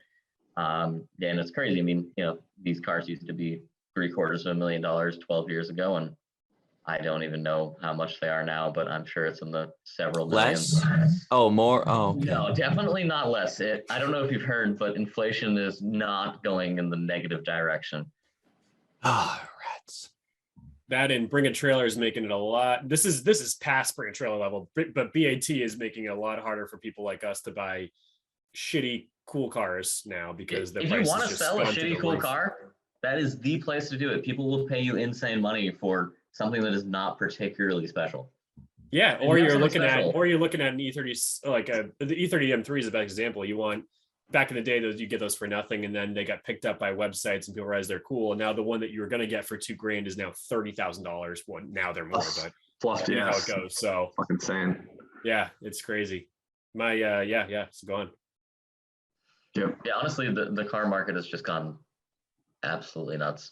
Anything slightly unique or interesting has just gone through the roof. My GTI example, the week I bought that car, obviously last week, one sold for $45,000 on Bring a Trailer, like a good 100,000 mile, like not even low mile one, 45 grand, perfect condition. So like a car that's really like, when we were all getting our licenses, I wouldn't have never even looked at this car. I wanted something, something else, but now it's just like anything that is slightly unique and cool and, sort of has a cult around it has just gone through the roof. Chris Yeah, first that's my sent me a excuse. listing for 92 Nissan Sentra SCR, which I had like 3 or 4 of them growing up for like Yeah, 500 forget bucks a about it. whack. This one had 450 miles on it, and like they was selling for like $32,000. Like, what the absolute fuck? Like the thing It's sold for got a couple 13 of those grand, left. brand new. Like, what? Yeah. Dylan, that Mark II that you were talking about was a beautiful example. I think it had 225,000 miles. Are you I kidding mean, me? it was. I thought it was like 100. Yeah. No, Okay. it was an over 200,000 mile, 30-year-old sport compact car, which Jeez. was in extraordinary shape, but not, not like Kevin, that SER, you can kind of say, okay, It's this perfect, might actually essentially. be a museum somewhere. If you want one, it's literally brand new, fine. Yeah. That GTI was an extraordinarily nice, enthusiast-owned example with some nice modifications, but 200,000 miles. Right. You'd think that there's probably a good number of those floating around out there somewhere. That don't have a Yeah. quarter million of miles on it. Like, yeah. Whereas there might only be one Sentra with 400 miles on it. Or Yeah. something, so Crazy. it is bonkers. Yeah, that's nuts. I mean, so say you had a Geo Metro from like 1996 that had Oh, 5,000. my number one pick. Oh, We're saying there's like if you found one of those that had 800 miles on it, you can expect to pay 15, 6 to starting price $15,000. Just because any car that has low miles on it like that is going to be something that's worth something to somebody as a collector. But a car that has $200,000 on it just because it's a whatever is like nuts. We've all owned. Half of the cars I've owned have been over 200,000 miles, and that is really the end of their life. Yep. Including my pick for number 3. great segue. Let's hit it. Yeah. So my number 3 pick is the Mercedes-Benz W123 chassis. So I was in debate about picking this car or not because I was really, again, service vehicles are interesting, ones that get miles like Caprices and Crown Vics or whatever it is. But that's just the United States. Globally, the W123 is really the taxi cab of the world. So this is a car that you find all over Africa, all over Europe still. And actually P-Town, I was in a taxi cab that was a W123 a couple of years ago. So they're out there in the US as well. But it's anything Mercedes-Benz before, let's just say 1995 is the gold standard of Benz. And we've got another one on the list as well from Chris Hatch here. And they started production in 1976. They stopped in 1986. They made about 5 times as many of these as they did Grumman LLVs. And actually, sorry, my bad. Wowie. No, way more than that. More people to move than mail, imagine. That's right. Yeah, and I'm sure that they have delivered mail before. And they came in sedan, Mail escorts for the most sedan, part. coupe, wagon, and it says limousine as well. And were assembled in West Germany, South Africa, China, and Thailand. But they're just incredibly well built. The control arm, which I don't know if you call that because it's not, it's really more of like the hub assembly. It looks like a giant dinosaur bone that you could easily smash a car hood with. Like they're heavy, well built, super reliable. You don't really need to do anything to them. And they can, again, same thing. If it's hot enough out, you can put whatever type of refined oils in it and it'll probably run. And I can tell you that does work. I've done it. And great car. My pick for number 3, a super robust, abundant, reliable car that will work off-road if you try hard enough. And if you need to make a part, you can make a part for it. Something to be said there for the interchangeability of the parts. Yeah. Which brings me on to my number 3 pick. You fellas, you seem to know a thing or two about automobiles. I'm not here to tell you don't because you claim it too. But you might not have heard of this one. It deserves to be on the list.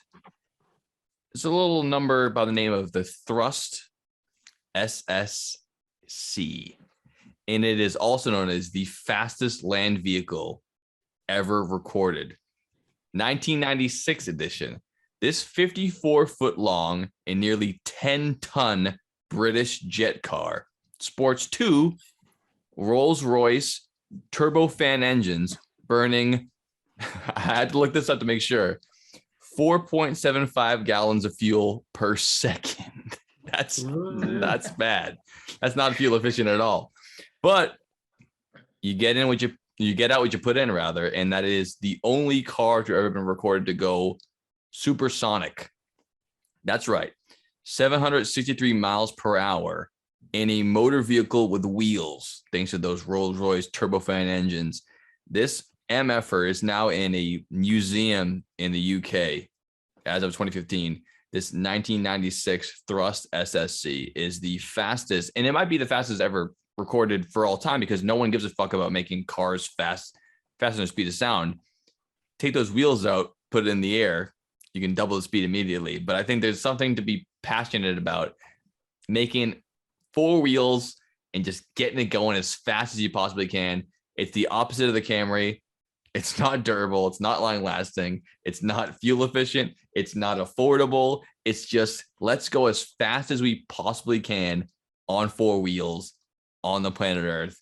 And that's the Thrust SSC, the only car to go supersonic. I don't have much more to say about that. If that doesn't solve the pick for number 3, I don't know what does. Fastest fucking car ever. Yeah, I gotta say, I recognize it from, seen it before, but from your dreams, I imagine. Well, it comes from a time where, we cared a lot more about that stuff, and that those are the simple good old days. It also looks the good old days of 1997 before no, we had exactly. any care in the the good old world. days. Remember those? It's just, I never realized how absolutely, I've never Googled it before, but how absolutely cool it looks in the hangar that it's in. I mean, there's nothing on Earth that looks like that. It doesn't look like a fighter jet, doesn't look like a car, doesn't look like a missile, doesn't look like a whatever. That's a yeah, because I pictured cool like the rocket car one with like the rocket in the back, or basically just but this is not that. We see all those things all the time. Yeah, this is not that though. This is the fastest one. Yeah, this is cool.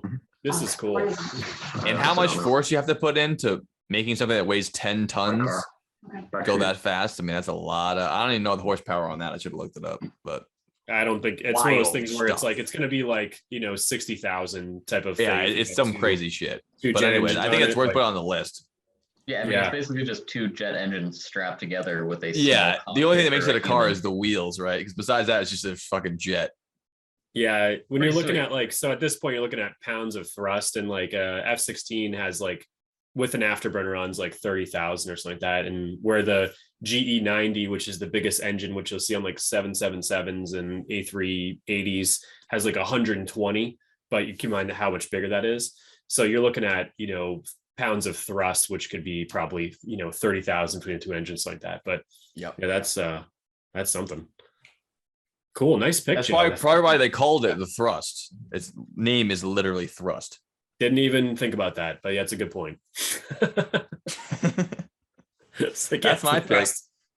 What brings it down to Kevin's pick for the number 3? All right. Well, my car only has one engine. It's a 5-liter V8.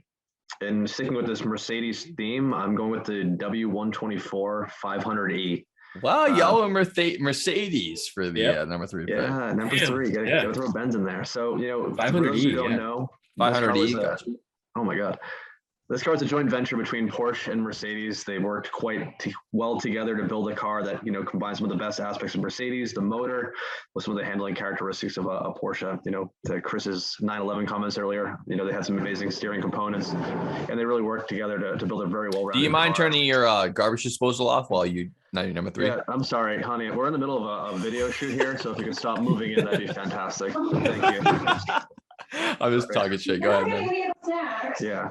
Anywho, right? This is busy, Christina. Please refrain from making noise in the background. Oh my gosh. Can you? I'm hanging out with the boys, honey. Go away. Anywho, right? So this car took like 18 days start to finish, because they were literally like hauling the car back and forth between the Porsche plant and the Mercedes plant. Like typical cars today, they take hours to build, not days. So they dedicated a shit ton of time to this thing. It wasn't the fastest thing ever, right? It was like 155 miles an hour top speed. It took some time to get to 0 to 60. It was like 5.9 seconds. It's not a Plaid. It's not a race car, but if you were on the Autobahn hammering down, like this shit was the balls, man. Like you were flying, having fun.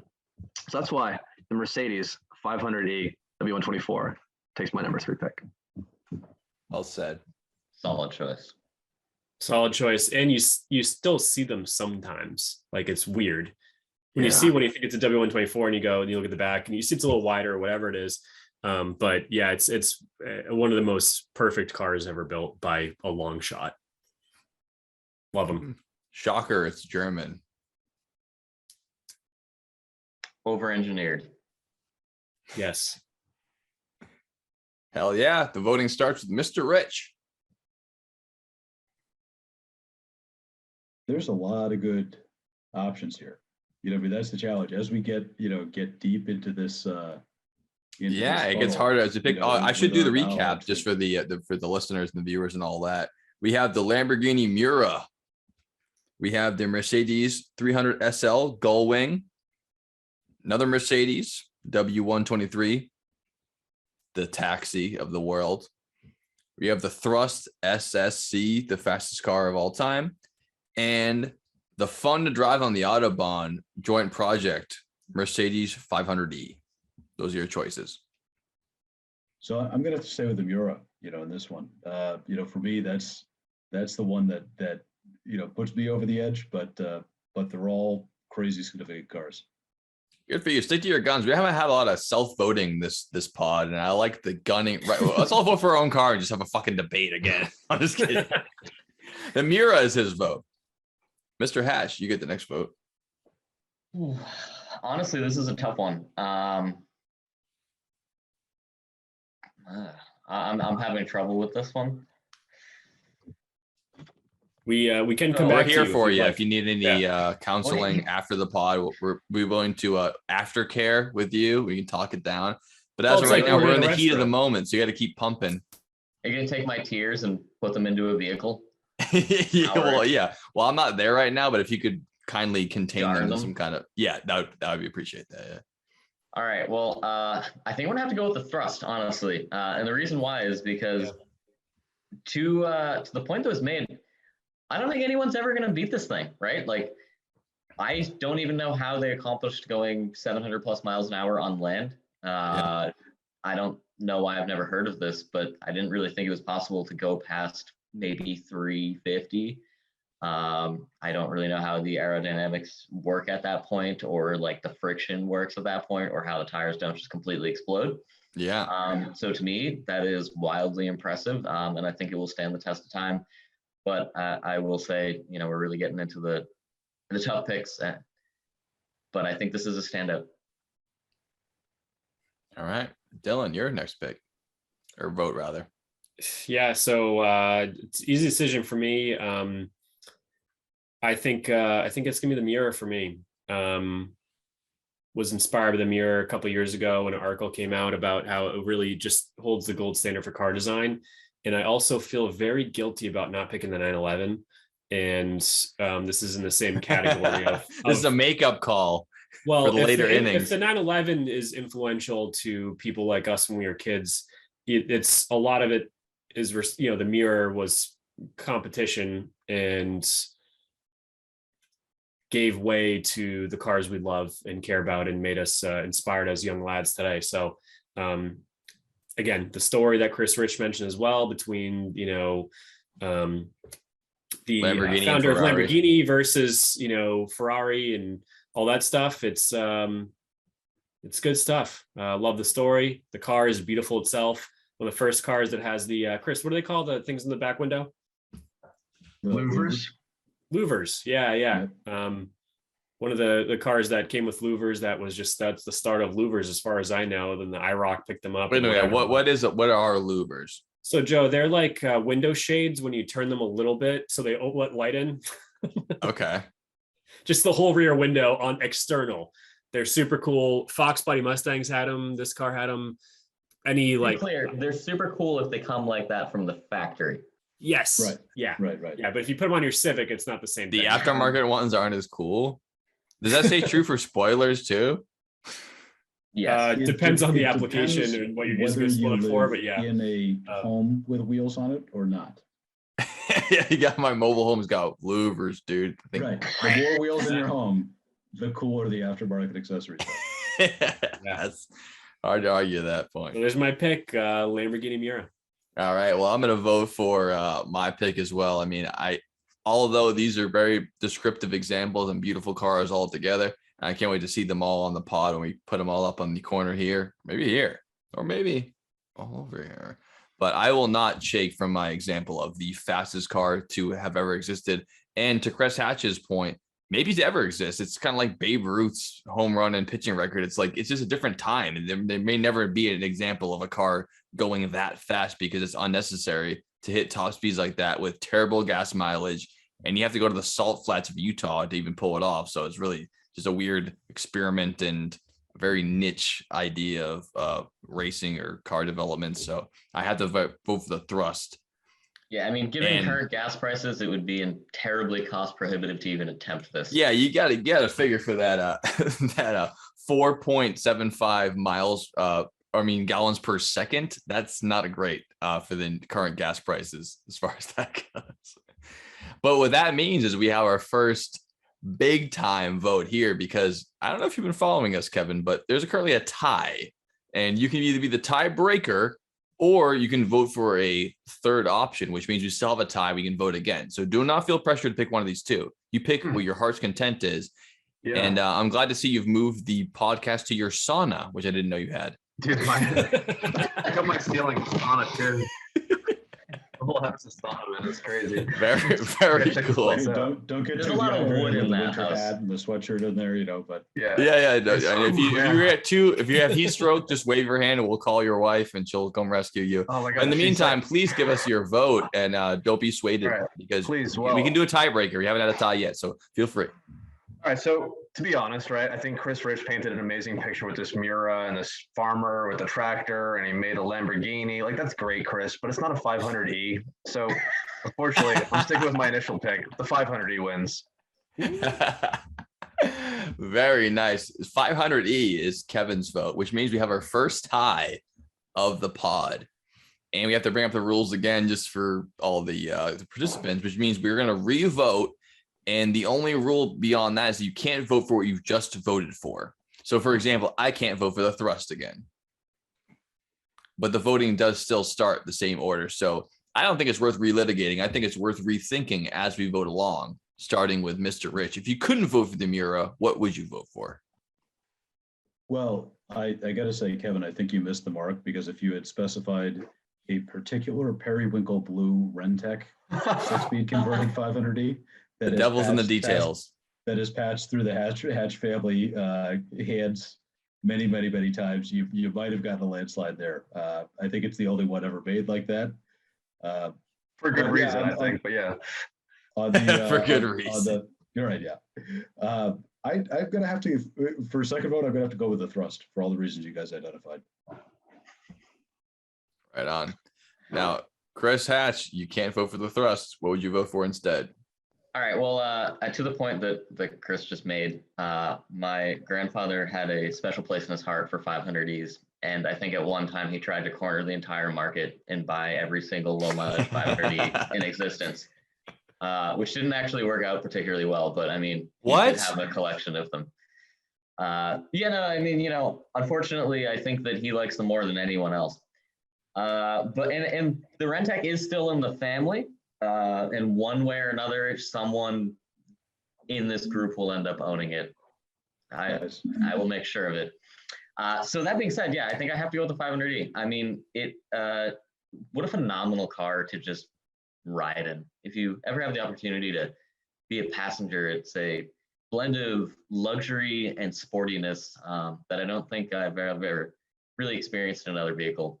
And I think it was kind of that dynamic duo of Porsche and Mercedes developing a car together that resulted something in special. Something special, exactly. So 500 gets my vote. All right, Dylan, you get the next vote. From that. Yeah, I gotta just throw it at the 500E. It's really the ultimate Mercedes. It's on the top of my list. The next up would be the 190E Cosworth.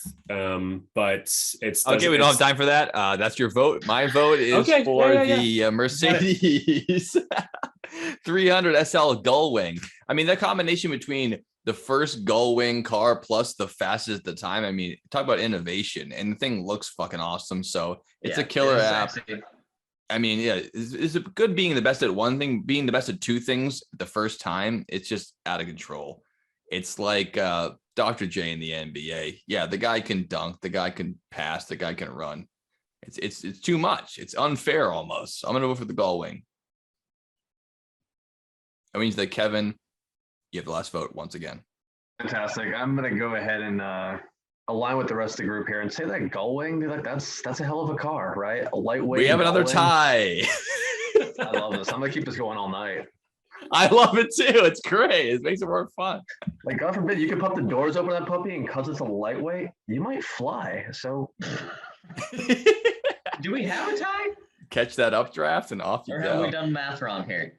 We do. We have two Gullwings and two 500Es and one thrust. So we have a tie yet again. it's just impossible. We should have Wow. only limited it to the voting between like the top two from last time. Hey, we didn't have a tie the whole. I know we might not have a tie the whole podcast, so this is Right. fine. And This we is how usually the tie beauty of every this all fucking works. round. Yeah. So All the right. rules don't say you can't vote for something you voted for before. It's just what you just voted. So therefore, we can all vote for our first pick again if you want to, or we can change it up. But all that means is that I can't vote for the Gullwing again. And so can Kevin. But Kevin, do us a favor and don't vote for the one you voted for first. 'Cause I'm gonna math better this time around. I'll get through this round, guys. no, you can do I'm it. glad The he did, rule- 'cause the I- rules are the I- rules. We didn't I make. thought the rules thrust had a good specifically chance and then it so- died out in the second round. So I think it might have a good chance this time. Fizzled right out, yeah. All right. Well, that means that we're going to do one more round of voting here. And that starts with Mr. Rich yet again. You can't vote for the thrust, although I'd like you to. All other cars you can vote for, which includes your Miura if you'd like to go again. Well, I don't want to trigger a voting for ourselves thing again. So let's go with the Gullwing. We seem to have some consensus on that. All right. His votes for the 300 SL Gullwing. Mr. Hatch, your vote next, please. You know, I haven't voted for myself yet this round, so I think the Gullwing sounds great.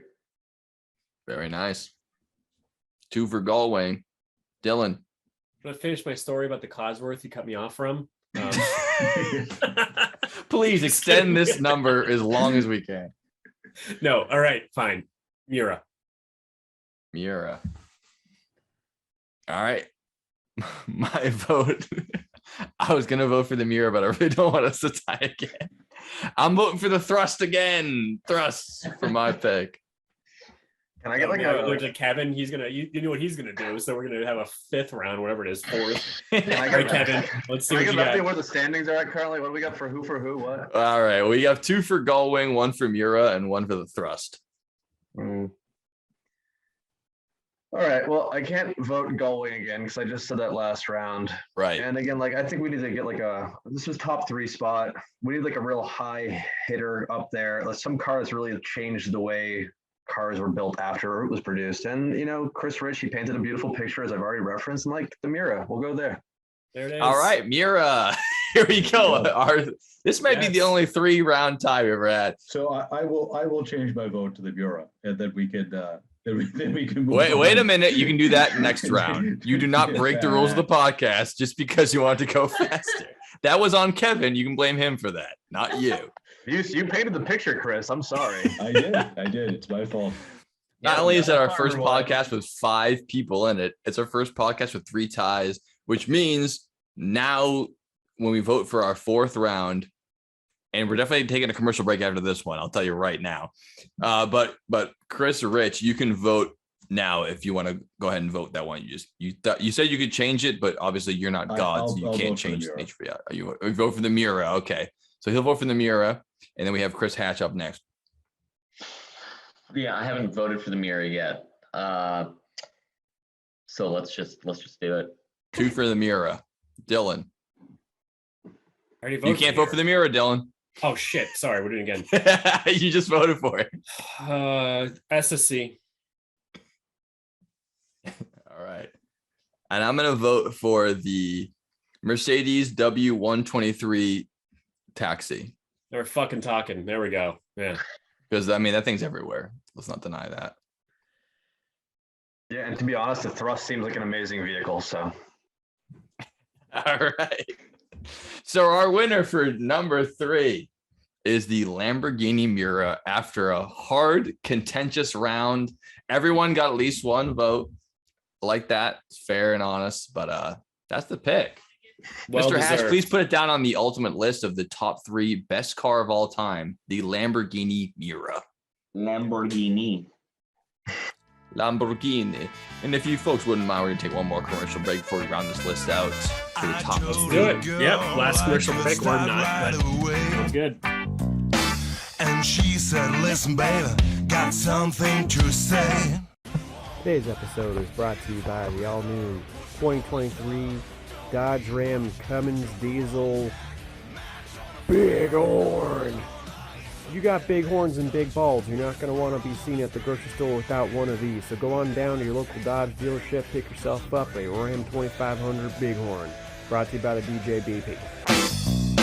I got a car and it's breaking my heart, but I find a driver and that's a start.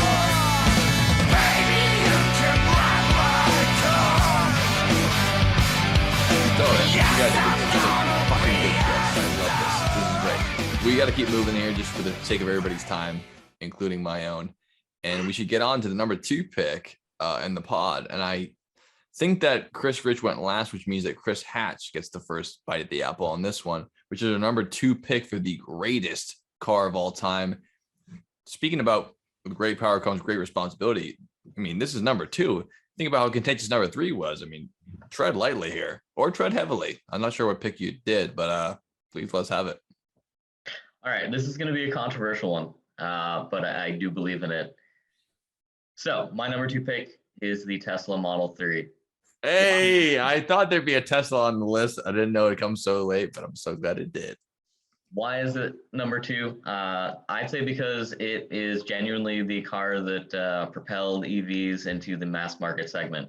The S and the X were cool, I guess, but they really were never going to be mass market, and they really weren't accelerating the world's transition to sustainable energy. I see what you did there. Accelerated. Very nice. But, I think with the Model 3, it really showed that, it's possible to make a fun EV that is affordable, has long range, great charging network, and they've sold 1.3 million at this point, I think. And I mean, they're outselling pretty much everybody else in that market segment or that price range at this point in North America. And you're willing to state your reputation on it's outselling the Nissan Leaf? Just by slightly outselling the Nissan All right. Leaf. It's your It's funeral. also slightly cooler than the Nissan Leaf. But yeah, I mean, like I owned a Volkswagen e-Golf, which was an interesting EV. And while it was great from a practicality standpoint, in the sense that I put 44,000 miles on it and literally did nothing to it, and it was cheap, it was not fun to drive. The charging was atrocious. It barely went anywhere. And there's no way you could sell that in large volumes. But the Model 3, while it never quite attained the cheapness that they originally, I think, were targeting, it is still below the average cost of a new car in 2022, which crazy metric. The average cost of a new car these days is like $44,000 or something. Is that right? Yeah, Jesus it's gone up Christ. drastically. Even from like a year ago, I think it was like 38,000. So you think of like, oh, I'm gonna go buy a new car. You don't think you're gonna spend 45 grand, but that's just the way it is these days. So yeah, I mean, I really think that it's a game changer, and that when we look back in history, 50 years from now, the Model 3 will be like, oh wow, that was the turning point. That's when the automobile changed. And do you mind if I ask you a question? Because I've been wondering this with Teslas anyway, and I knew you could probably answer it. Is there any chance to meet secondary, third market, like how you can buy a Buick LeSabre now for like $1,000 if it's even in good shape at all? Is there a chance like 10 years from now, like someone like me of humble beginnings can pick up like a Model 3 and be like, yeah, it's not great, but like it still works. It can have it. Or is Tesla so dedicated to the synergy of having it hooked up to the network and everything else, it's like you can't even actually purchase one?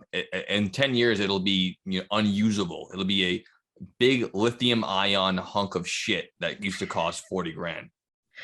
I mean, honestly, I think what we're going to start seeing rapidly happen is that there's going to be a ton of aftermarket support for the cars. And what I mean by that is. And they're going to allow that. I think they have to. I mean, legally, like I know in Massachusetts recently, they passed that right to repair law. And I think that's going to become more commonplace. And I think there's just practically, they don't really have a choice. Like at some point, they have to let it happen because people just aren't going to go to Tesla. So I think it's a little bit of a tricky scenario, but what I don't think a lot of people realize is that like batteries can and are being recycled in mass quantities. They have a very long lifespan, and they're not really any more difficult than an internal combustion engine to repair. You just need the experience and the tooling to do it. So I think that there may be like a lag, so to speak, and it may take 10 or 15 years, but at some point, yeah, I mean, I think you should be able to bring the car to some independent shop and be like, hey, it needs this. And they're like, yeah, all right, no problem. That's something we do all the time. It's normal, it's easy. So I'd say that in general, cars are becoming more difficult to work on, even internal combustion engines. So I don't think it's really going to be any worse for EVs. I think it's just that right now, people don't have experience with them and they don't understand them. And like anything that people don't understand or don't have experience with, they don't want to touch it. Yeah. And then the fear and the panic arises. Well, I hope you're right about that. And I won't press you any further lest you lose your job, because this podcast is so popular. It's sure to get to your higher ups. Hundreds of thousands of people will watch this. Oh, yeah. We did get to the higher ups. He did defend the company. Sorry, what did you say, Dylan? I said we did piss off the CEO of a property management company. So we did. We're movers and shakers on this podcast, and we don't want to take anyone down who's a guest. So, but I do appreciate you answering my question, which means that the next proposal is to Dylan Reed himself. That's me. Thanks for having me up next. So you're welcome, other host. Thank you, other host. Thank you. So if you're my next two, and I'm going to say one right now, has a lot to do with. Please only say one. I'm going to say one, but I long story. Anyways, if you're anticipating a zombie apocalypse, there are two cars that come to mind, and for number two, it's just one, and it specifically is the Citroen 2CV Sahara bimotor 4-wheel drive. Why would I pick a Citroen 2CV when this is, it's a car kind of made of tinfoil, and well, it's not. It's a very thin car that rides like a boat. Chris Rich here knows more about them than I do by a whole lot. Besides the fact that it was a model car I always had growing up that was gray and with a black top. They made these, starting in the 40s, Chris, and then through the 50s and 60s. I mean, they. I think maybe very late 40s, and then through like the 90s. Oh, really? I didn't realize it's been that long. Okay, so the Sahara edition is a slight different model than the typical 2CV. The Sahara edition, for the people who don't have an expert knowledge of letters and numbers of cars. Yes. I'm going to put the picture up here, but for the folks that listen to the pod, I think anybody who's seen a movie that took place by the Eiffel Tower has seen a 2CV. This is a French-built car, and the Sahara edition was built for exactly what the name is, Sahara. So the one thing that separates cars from airplanes, besides the obvious, is redundancy. So by that meaning, 2 or 3 or 4 or 5 or 6 of everything. Airplanes have 2 engines, perhaps. Exactly. Multiple fuel pumps, multiple engines, multiple wings, multiple whatever it is.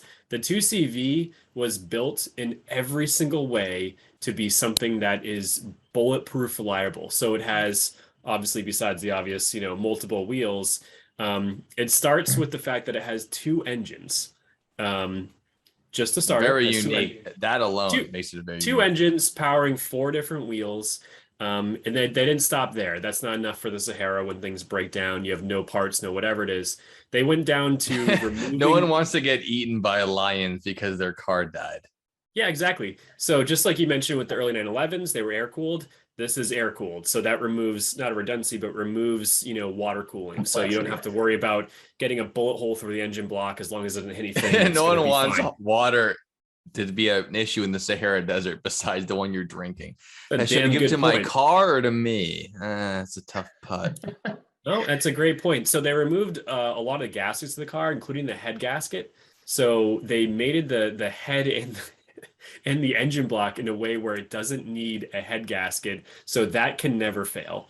It has, there's other features on here that, as far as the power units go, so it essentially has two different alternators. Everything that could possibly fail, there's two of on this car. So if you have one that works, something is probably bound to fail, but you've got more than one thing. So this is a car that was made a long time ago that can still go for the future. And the parts are so simple. The car is so simple. Everything about it is designed to just be simple, easy, air cooled, no gaskets, multiple engines, redundancy, car for everything. 2CV Sahara Edition. Did the non-Sahara Edition also have two motors? Ask Chris. No, the regular ones were basically just the French Volkswagen Bug, just a single engine. And Joe, the 2CV name sounds like just random numbers, but in French it actually translates to deux chevaux, which means 2 horsepower. Is that right? Not quite the accurate rating in the 40s that they came out, but pretty close. Wow. Putting 2 motors in the same car basically seems like you can't build a motor ultimately. So I don't know, Dylan. This is an interesting pick for you. Thank you, Kevin. Yeah. I agree with you, but I'm also still happy to get on a plane that has 2 motors. Fair point. Ultimately, I guess. Yeah. Okay. Well, redundancy counts a lot if you're either falling out of the sky or you're stuck in the lion's den. Right. It's designed for people like family members of mine who have had cars that I've done oil changes on, and let's say it's 2018 and I take the oil filter off and the date on there that someone wrote in Sharpie was 2006. So this is a end of the world car where oil changes aren't an option. And you're going to see how long this thing can possibly last with what it's got on it already. And yeah, I figure the Valvolines, most of them will close down during the apocalypse. And I should be clear, the Sahara Desert's issues aren't lions. It's definitely the lack of water and nothing around you. And motor oil and spare parts and whatever it is. So it sounds like basically you're on the moon. You're on the moon with no fucking reach. That'll bring me on to my number 2 pick, which is also very durable.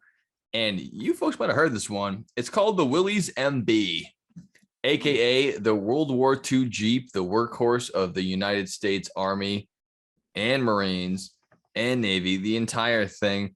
I mean, this thing basically launched the idea of civilian populations having a Jeep. The Jeep Grand Cherokee we talked about earlier, I would argue, would not exist without this vehicle. Even the Hummer H1, H2, H3, HU. It's all about taking this durable workhorse of a vehicle that I would actually quoted for myself. It's quoted by Joe Collins, is that I call it the AK-47 of cars. It's highly mass produced. It's durable. It's cheap. It's light, but it never breaks down. And Dwight Eisenhower called it one of the 3 top weapons in the military in World War II, the Willie MB rather.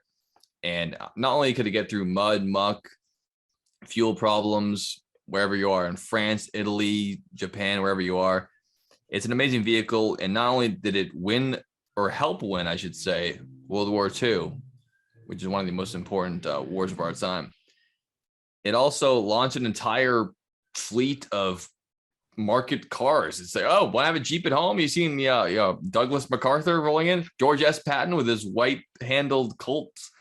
That's Jeep. That's what you call the Willie MB. And not only was it super popular afterwards, it was highly instrumental in changing the course of the planet. And I think that beyond how stylish and fast it could be, the reliability, the impact, and then the aftermath, which is people are still buying Jeep Liberties, hanging themselves off the side of the thing, going off-roading, acting like George Patton. That's my pick for number 2, the Willys MB Jeep. Boom. All Thanks, right. Kevin.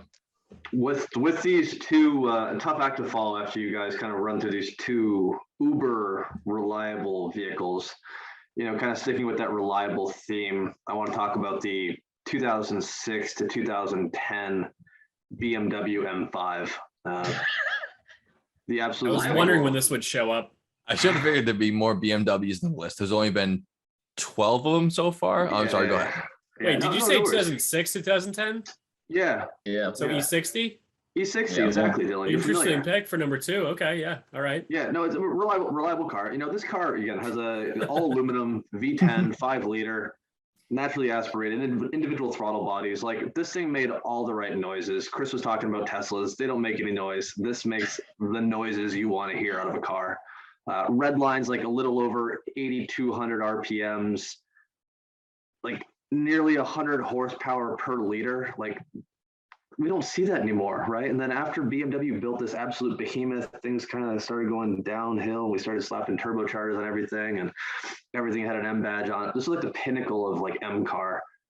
Yeah, we know it kills rod bearings. It's kind of to be expected. It revs to over 8,000 RPMs. It's like a maintenance item. So, if you're lucky enough to get one with a manual gearbox and not the ever, frowned upon ladies gearbox with an SMG gearbox, you're going to spend a shit ton more money for it, but it's a real blasted drive. Mr. Hatch had one of these. Wait, what's the ladies gearbox? I've never heard of this. Oh, and Chris, you want to break that down for us? Yeah, if you don't mind, I'm trying to be the voice of the people here. Go ahead, Chris. So in the BMWs of that era, most of the performance cars, you could either have them with a traditional, 6-speed manual gearbox with a clutch, Sure. or they had this automated SMG sequential manual gearbox that didn't require using a clutch. SMG So you could shift without the clutch, or it well, shifts there just is automatically. no clutch. So Yeah. for people that don't know how to drive stick or that don't want to drive stick, that was the default choice. The problem with it is if you don't know how to drive stick and you drive those, they drive terribly. They lurch all over the place. They don't shift smoothly. If you know how to drive stick, they're phenomenal. They shift lightning fast, but you've got to lift off the gas when you're shifting and do all the stuff you normally do with a manual transmission. So it's like a Band-Aid on a broken leg. You might as well just solve the problem and just learn how to work a stick shift. It was made to be a motorsport-oriented gearbox in actual application by the people that bought them. It was purchased by people that didn't want to or didn't know how to drive stick and therefore had a terrible experience with it because that wasn't really the best user for it. But the joke that Kevin was making is many years ago, Kevin bought an absolutely beautiful low mileage blue M3.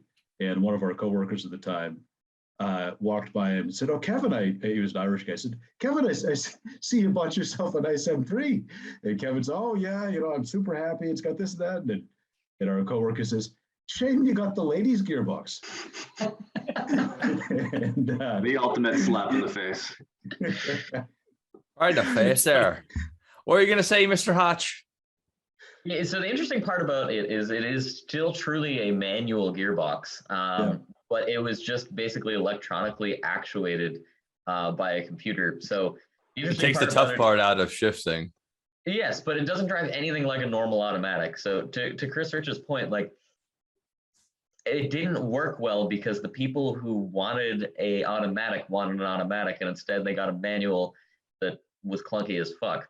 Yeah, two pedal automatic essentially, a 2-pedal manual essentially. Well, you hire a robot like this inside the transmission tunnel somewhere to actually shift it for you by pressing a button. You're like, oh, press it. You have to tell it to when to shift, and then it makes it actually do the thing essentially. It's not. Don't half-ass two things when you can whole-ass one thing. Yeah. Well, and interestingly, there's now a cottage industry in converting those into a true manual. There's actually a company in Framingham that makes all the bits to do that because, as Chris Hatch said, you don't actually need to replace the transmission. You just take off all of the automated stuff, add a clutch pedal, and the thing is a regular manual trans. I don't know if anybody's doing that for the E60, but E46 M3 like S54 stuff for sure. I don't know if that's an E60 thing. Yeah, all I've seen is E46 people doing it for sure. Yeah. Cool. Yeah, I will say though, I've only ever seen an S85 on fire. I've yet to see a S54 catch on fire. So Stick around. Only time will tell. Yeah, raise your hand if you've heard a rumor about someone going maybe 180 miles an hour and an E60 M5 that you know.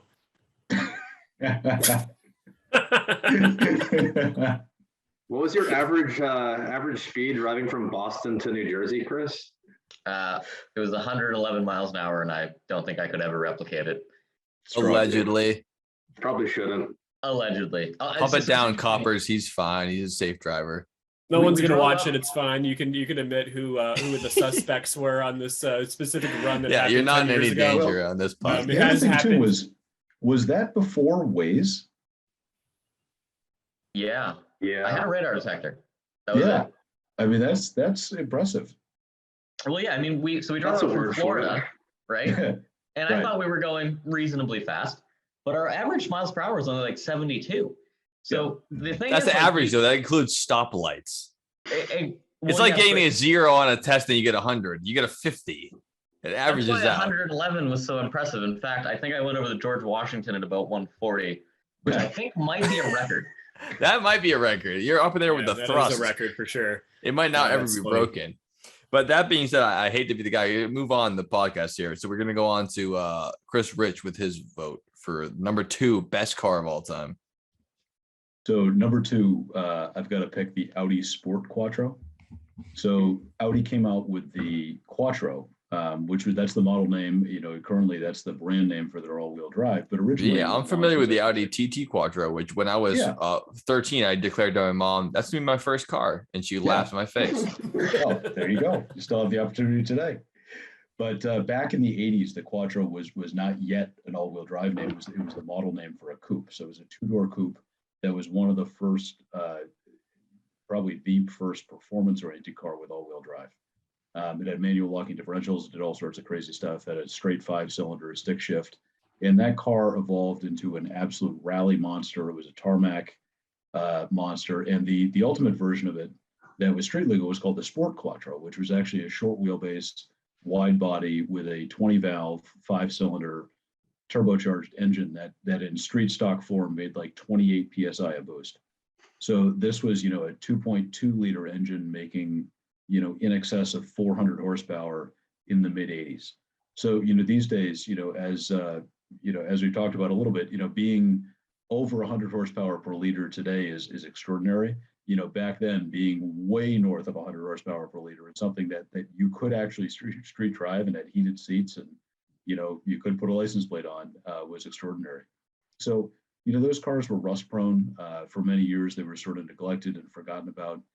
The collectability of them has exploded in the last couple of years. But, I think that's brought us towards a lot of what is common in modern cars today. Turbocharging, relatively small displacement, all-wheel drive, all sorts of things to increase traction and grip. And, some modern cars are tamed down a lot, which is kind of interesting. In some ways, it used to be that if you're going to drive something with 300 or 400 horsepower, you really needed to know what you were doing because they were a handful. These days, things like the Tesla Model 3, I don't know what that translates to in horsepower, but it's got to be 700, maybe more than that. And you can drive them. They're safe. Between the traction that they offer and the driver assistance that's out there with all these things, be it a Model 3 Performance or a Hellcat or whatever else. And driver assistance is computer automated, saving you from yourself. Is that what that Exactly. is? So you're less likely to spin out when you don't intend to do so. Dumbass insurance, in other words. So, well, yeah, but it's really needed because these days your average minivan has more horsepower than your Ferrari did in the 70s. Yeah, that's a very good point. It's kind of calmed things down. So I think the Quattro is an important car. It was a car that was hyper successful in competition, but also was kind of the indicator of where things were going from a performance car standpoint going forward. Small displacement, high boost turbocharging, all-wheel drive, and the ability to drive the thing quite a bit on the street if you wanted to. All right. Well said. Dylan, you're next up. Didn't I already go? Oh, did you? I only I have went 4 to things written Citron. down here. Yeah, Citron. Did I miss 2CV. somebody? Oh, did we skip you? Oh, maybe me. Oh, yeah. No, I did the Willie. We have right now. We have the Citron. So I was the last one. We have the BMW M5, the Willie MB, and the Audi, and then Chris Hatch. I have the Tesla Model 3. Tesla. Yeah. Oh, yeah. There we go. So that's all of them. So the voting will start with Chris. Hatch. Sorry. All right. Well, so one thing I'd like to just throw out there is that Chris Rich made a good point of ABS and stability control is a phenomenal invention, and that single-handedly has saved more lives than possibly any other advent in the last 25, 30 years. And could you break down ABS? This is a braking system, if I'm not mistaken. Yes. So it's anti-lock brakes, and every modern car these days has it. Most of them are probably a Bosch system. Yeah, But because locked up brakes killed a lot of people back in the day, right? Locked up Start with brakes, 18-wheelers. spinning around. I think it's something that we frequently forget even exists. I'll give you an example. So Please. You all know it snowed a couple days ago on our commute into work. Yeah. Or Not in Rhode yeah, Island. Yeah. Good Lord. Not in East So Providence, anyway, am I right? There was this Mr. lovely Rich? Tahoe. Don't in sound like front that of around me. here. That East Providence, yeah. This lovely Tahoe in front of me. And it nearly went sideways, but the ABS and the stability control caught it. And if it didn't have such systems, it absolutely would have been spinning down I-95 North. And I thought it was just interesting to see it because I was right behind the damn thing, to see it in action. You don't really even think about it on a day-to-day basis, but truly pretty impressive engineering. And somehow that correlates back to me saying, I'm voting for the Audi. I love it. Fucking phenomenal. That means Dylan's the next vote. All right. I need a quick read of the Here we go. options. We have the Tesla Model 3, the Citroen bi-motor all-wheel drive, the BMW M5 2006 through 2010 model, the Willys MB, the World War II workhorse Jeep, and the Audi Sport Quattro. All right. I think it's a no-brainer with the Tesla Model 3. Really, all I gotta say, I think it's the perfect vehicle. I hope in the next couple of years I can get one, or whatever's next after that. But it was designed as the next people's car, making EVs affordable for everybody else, as well as not sacrificing things like you mentioned with the Golf, e-Golf, and the all those other ones that are boring and lame. Like you can have a cool car that has, creature comforts and heated seats and cool interiors, as well as a good range, good performance, all-wheel drive, being rechargeable. You can find a way, if resources go away with the apocalypse, to keep a Model 3 running. And as long as there's no, EMP bomb type of thing. But I'm all about the Model 3. I'm a gigantic Tesla fan, being someone who's never even sat in one. I'm down with the Model 3. Nice. Right on. I want to vote for the Tesla for my turn here because I think Tesla's cars are cool as hell. And I felt it'd be tacky to put them earlier on the list because I think they're such impressive vehicles. I think it is the future of driving. That plus all the driver safety features, like the fact that people can fall asleep on the highway in their SUVs and the car just drives itself. I think that's amazing. I know this might be sacrilege in this group of guys, but I love the idea of sitting in my car and it's just driving itself wherever I go. Yeah, man. I know it's so fucking lame, and I'd be like, we want to feel the power. I know there is the power, and for the record, I do know how to drive a standard, not because I wanted to. I was forced to learn, and I'm glad I did. Tell us Now what I know it how to was. do I remember. You feel the difference, and it is fascinating. But I would like to voluntarily have a separate car that I like to enjoy driving, rather than what Dylan said, my daily driver. I don't want my daily driver to always be I'm shifting, I'm burning out gas. It's a pain in the ass. I would love the idea of just sitting on the way to work, hit go, and on my way in, I just show up there, and at breakneck speeds, synchronize with a network of however many cars are synced up. Go ahead, scan my retinas, whatever you have to do. And I would love to vote for that, but I'm voting for the Willys MB. You guys are looking towards the future. I'm looking towards the past. The top two cars of all time. This thing not only helped win World War II, it helped launch an entire legacy of home vehicles, which I think the Hummer has a lot to say about that. And a lot of other, civilian cars that wanted to be like, I'm a big man. I have a military car at home. I got a Jeep Liberty. I got a Hummer H3. I like that. But it's not just about the badassery. It's about the number one general of World War II who went to become the president. That was a big part of it. And like I said, I'm leaning on the fact that it's the AK-47, which is a weapon. I think that we've said so many letters and numbers here. I should qualify that. It's the most durable, easily manufactured. It's the most manufactured military vehicle of all time, I think, even today, because of the amount that they pushed out here. I'm gonna vote for it. But I love me a Tesla. So we're gonna have 2 votes for them. No, 1 vote for the Model 3, 1 vote for the Willys MB, and 1 vote for the Quattro, which brings us into Kevin's vote for his number 2 pick for the best car of all time. Yeah, and like, you know, I have driven a Tesla, and I can tell you that the E60 M5 makes significantly better sounds, right? It also brings upon a sense of financial hardship to even own the car and maintain it properly. So you really need to be like accepting of that and willing to take that on. With that reasoning in mind, I'm saying the E60 BMW M5 is my number 2 pick. You got it. Yeah, that was funny that you and Chris Hatch and Dylan's like, yeah, let's do more affordable ways. Like, is it? It's the more affordable sports car electric vehicle, but I mean, you can make it a little more affordable if you didn't have the what do you call it? Beyond, right below Plaid. What's that called, Chris Hatch? That's just the long range. I mean the mode you put your car in where you're just ludicrous speed. Yeah, there you go. Yeah, you can cut a little price off that. You can go ludicrous speed on your daily driver or whatever. But anyways, that makes us all voting for one thing, which means that I mean I have 1 vote each. It's Mr. Rich's vote for right for the next one for the last vote. Yeah, I've got to go to the Tesla. Tesla.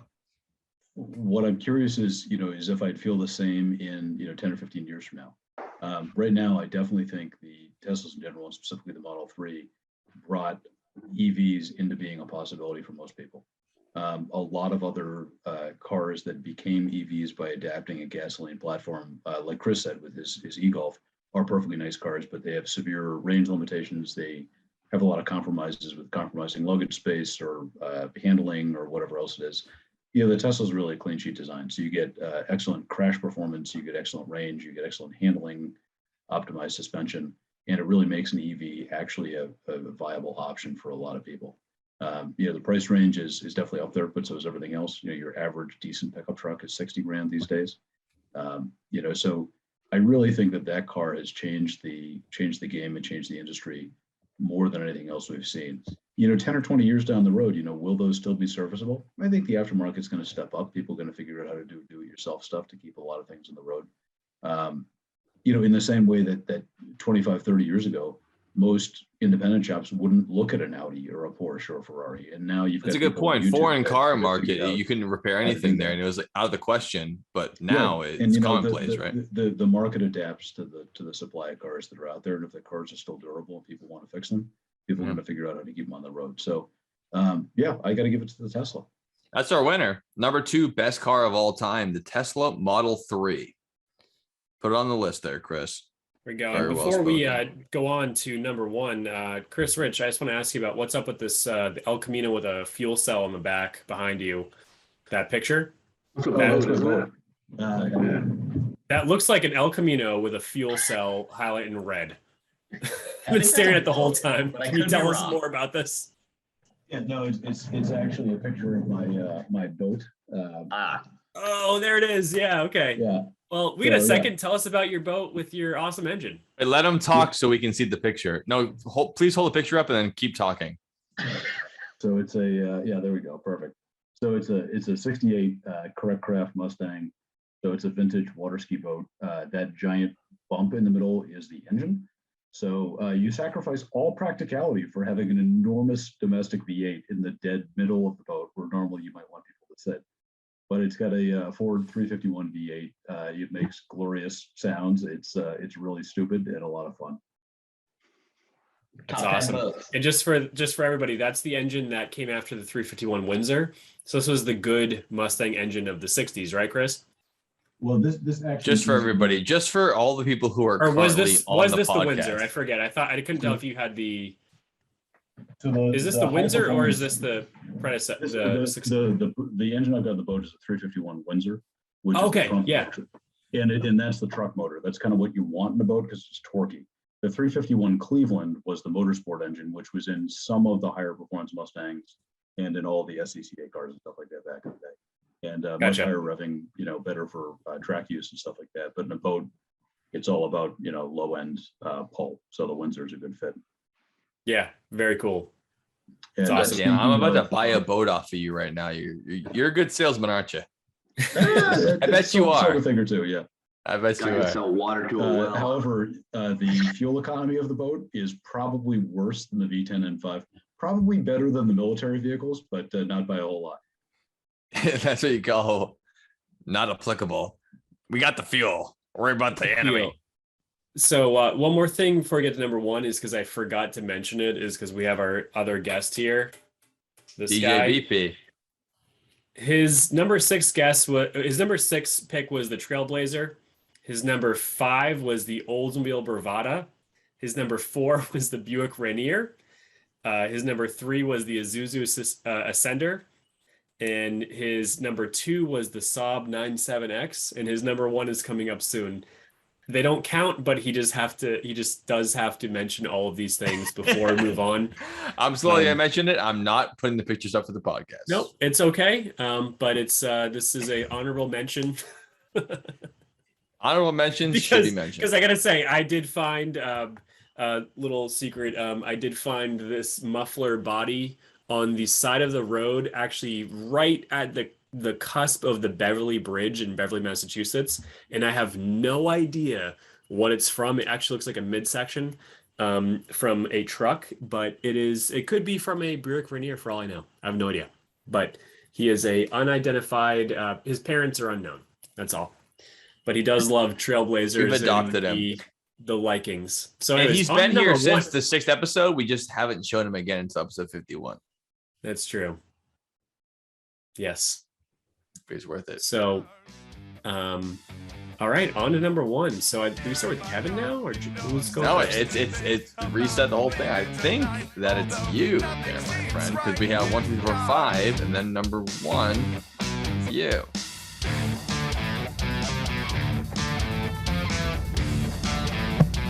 Today's episode is brought to you again by Shitboxes. Because nothing beats buying a car for $500, putting $10,000 into it, and then flipping it for $3,000. We love shitboxes here on the DJBP.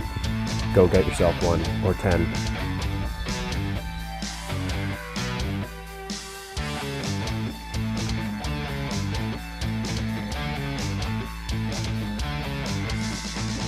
Okay, all right. Yeah, you have to punch yourself in the chest or breathe up. This is the number 1 pick. I know we got a half-ass it there, but this is it. You got to fight for your right to party here. This is number 1 pick for the best car of all time. And if you guys ever give a fuck about cars, argue for your point now, because you don't want to lose to me. That's not going to be good for anybody. That's true. And I've won every single fucking top 10 we've already done. So every single one. So I think there is an obvious top number 1. But I agree with that. But I also agree with the future. It's similar to EVs and Teslas and this type of stuff, where there is a future of a top 1, and it's not something typical. It's actually called the Sherp, and the Sherp was featured on Top Gear a couple of years ago. It was really put into market with very strict standards, actually, to like similar standards that they follow for manufacturing medical devices, ISO standards. It's called the Sherp. What are you talking about? ISO standards? Get to it. The Sherp. Let's fucking hype it up. I'm just saying, this car. You're boring the shit out of me.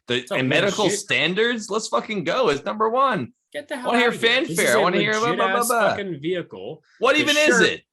The Sherp is a chain-driven, all-terrain vehicle that can be street legal. There's a guy in Salem, Massachusetts who has one. His name is Rich Rebuilds, and he's on YouTube. And he has a super popular channel. So this is a chain-driven, all-wheel drive vehicle that is all-terrain, and it is made in Kiev, Ukraine. Unrelated, but it is. So their headquarters is based in Kiev, and it looks like a tank, but it can do anything. It has a range of over 2,000 miles. It runs on a 4-cylinder Datsun D24, which is a 2.4 inline. Wait a minute. It has a range of 2,000 miles. Does that mean it can go 2,000 miles on one tank? On one tank. Wow. So this is a car where if it's the end of the world, kind of fit in my theme of things, it can run for 2,000 plus miles because it stores fuel in a fuel tank as well as in the wheels, not in the tires, but in the wheels. Yeah, and in the hump.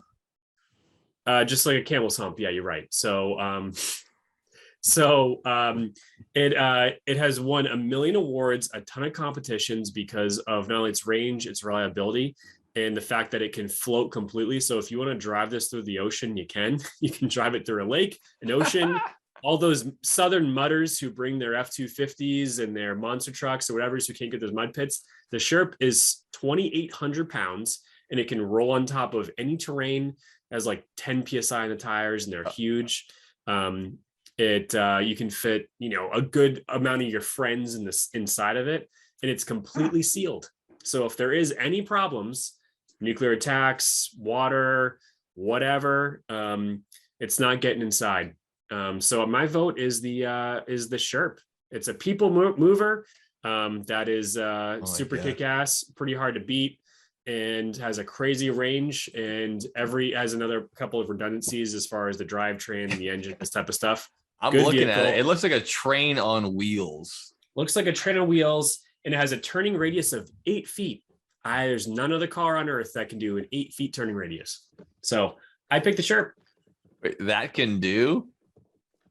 Do you mean it can have half its tires spin one way and the half it spin the other way? Or 8 feet? It operates like a tank. It's chain driven wide. from the rear end, so it can turn like a tank. Yeah. So the wheels turn alternately, so it can. Oh, that's pretty fucking cool. It's 8 feet because it's like 8 feet long. So it just rotates on its spot and moves. It's longer than 8 feet long, though, isn't it? Because I'm looking at it right now. It looks like 100 feet long. No. Oh, you're looking at it with like the trailers. Oh, the train. It's just the initial engine. The what you call the cab or whatever on a train. Yeah, just the base Sherp, and it has, like I said, it has like a really universal thing, and it follows a principle that a guy when I worked at Target when I was 18 told me. Yeah. He was able to use gear reduction to increase torque. So it has 74 horsepower, but 236 pound-feet of torque, just because it has so many gear reductions in the chain-driven module. So it has a lot of power based off of just gearing alone. So it's a cool vehicle. I choose the Sherp for number one. Hell yeah, dude. Good pick. I will show both versions, the initial version and the train one. But that's fucking cool, man. The Sherp. Never heard of it. Yeah. Made in Ukraine. And everyone who votes for that will donate $1 to Ukraine. For every $5 you donate to this podcast, we will donate $1 to Ukraine. That's a fact. And Chris Hatch already said he'd set up to GoFundMe, so we're gonna hold him to that. That brings me to my number one pick. Sorry, go ahead, Tom. No, I was gonna say, coming this episode, we will have a Venmo or a GoFundMe for production of this podcast, and specifically to merch, so we can give our guests, like everyone here, some fun swag. Yeah, that'll be fun. Yeah, that'll be fun. Thanks for being here. All right, so my number one pick is the ultimate car.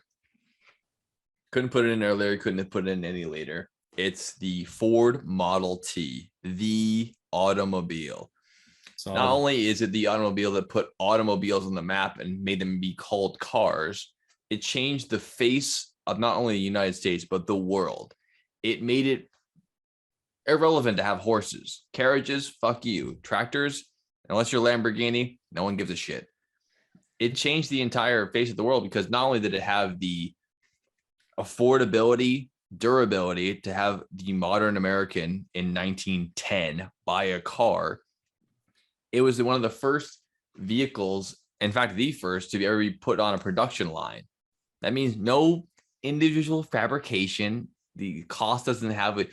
Your welders, your builders building it up. You just say, stamp it, let it go. Stamp it, let it go. The thing is, the first car, for all intents and purposes, it's the Omega and the Alpha of vehicles. It has a super cool gear shift, which you had to use with your foot. It had the rolling ball pedals where you had to actually roll your foot over and have a technique to drive it. Although it was much easier to drive than the earliest cars, which basically you had to be like an expert to drive the thing. Usual people could drive it, which now you look at a 16-year-old kid driving an automatic and you're like, you know how to drive a car compared to the Model T drivers at the time. I thought this is the easy way to do it. I'll just roll my foot over and go 10 miles an hour. The thing was built initially in 1908, but it is the highest selling car of all time for the longest period of time. 15 million sales of the thing. It was only dethroned in 1972 by the Volkswagen Beetle.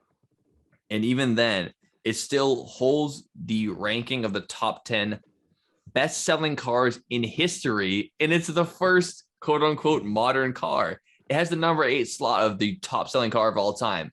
And in between 1900 and now, the world's population is about doubled, which means that they sold so much then, in between then and 1972, that it's still one of the top-selling cars of all time.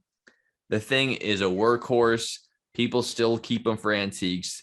They're beautiful. They're still around. They are the quintessential car. It's like talking about hamburgers and you can't talk about McDonald's. This is the McDonald's of cars. It started it. It's still here with us.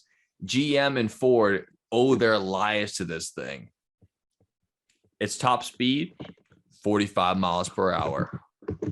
Miles per gallon, 13. Pretty good at the time. And its horsepower, especially after talking about these supercars, 20. That's 20 horses. That's about 19 more than your carriage that's bringing you to work every day. And it changed not only the face of the world, but the face of modern humanity, how we travel, how we talk, how we get to work, globalization, economies changed, personalities changed, socialized gatherings changed. How can I see you this weekend? I have to take my horse and carriage there. Let's take the car. This is the car that is what cars are. It's the Model T. It's the end all be all. It's the obvious choice for number one. And I can't even believe it's still one of the top selling cars of all time. That's how popular it was and still is. It is the car. The Ford Model T is the number one car of all time. That's my pick. Yeah, it's a solid pick. I'm going to go ahead and, Chris, I'm sorry, you had something to say before I start running through my number one pick. Oh, I just said damn. Okay, that was pretty intense. Damn, right, yeah. Well thought out, man. I too am a big fan of the old blue oval for my number one pick, and they share a lot of features from the old Model T, right? My number one pick is going to be the Ford Crown Victoria Police Interceptor. Okay. There we go. We're fucking Very talking. nice. Now it's number one. It gets contentious. Yeah, number one's getting hard. Yeah. For an absolute litany of reasons, right? This thing will get 24 miles per gallon on the highway, right? That's amazing, right? It's got cop tires, cop suspension, cop brakes, cop radiator, right? Like all the shit you want to just cruise down the highway and pass everybody who's sitting in the left lane, right? Beyond that, absolutely amazing benefit, right? If you pop the back seat up, who knows what you're going to find? It could be drugs, could be a handgun, various murder weapons. Like that's shit that can't be rivaled with, right? They're also dirt cheap. They're starting to get a little bit pricey these days, but again, you can find them usually for around $2,000. Parts galore, virtually can't be killed. That's why the Crown Victoria is taking my number one pick. Solid pick. I was surprised it didn't come up earlier, but that's because it came up as number one. Well said. I was like, who's going to pick the Crown Vic? And you did pick it as number one.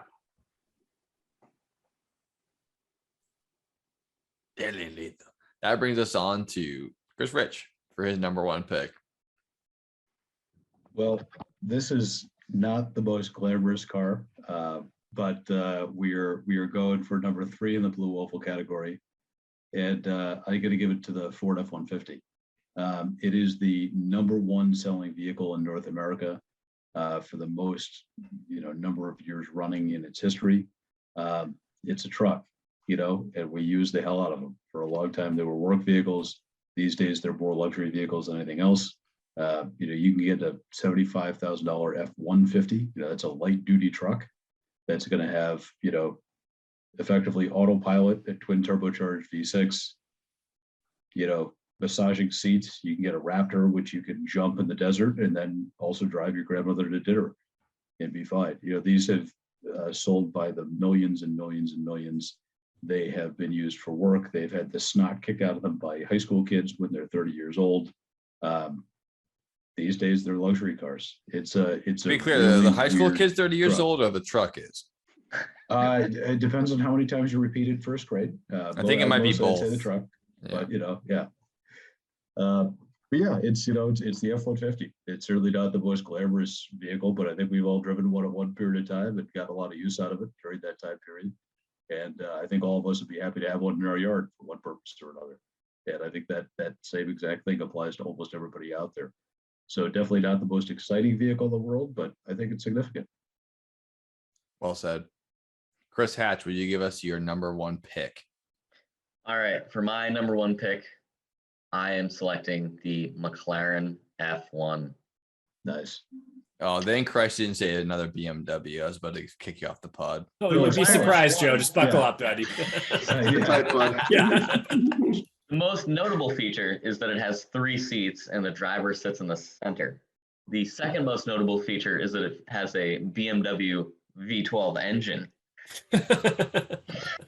7 liters of pure, unadulterated sound and awesomeness. I mean, I don't know. The McLaren F1 is just one of those cars I remember like the first time I saw one when I was a kid, and I was so excited to actually see one in real life. And I think I've only ever seen maybe 2 because Herb Chambers was an ass and put them in his fucking showroom. Which I guess, I enjoyed looking at it, but yeah, Herb Chambers. So, I mean, it's just what an amazing car. The LM version specifically, I think is a fantastic looking vehicle. I recently found some guy somewhere that duplicated one in his garage and actually did a nice job with it. And I think I texted Kevin and said, how do you make this happen? It's just a amazing car. It held the top speed record for, I think, like almost a decade.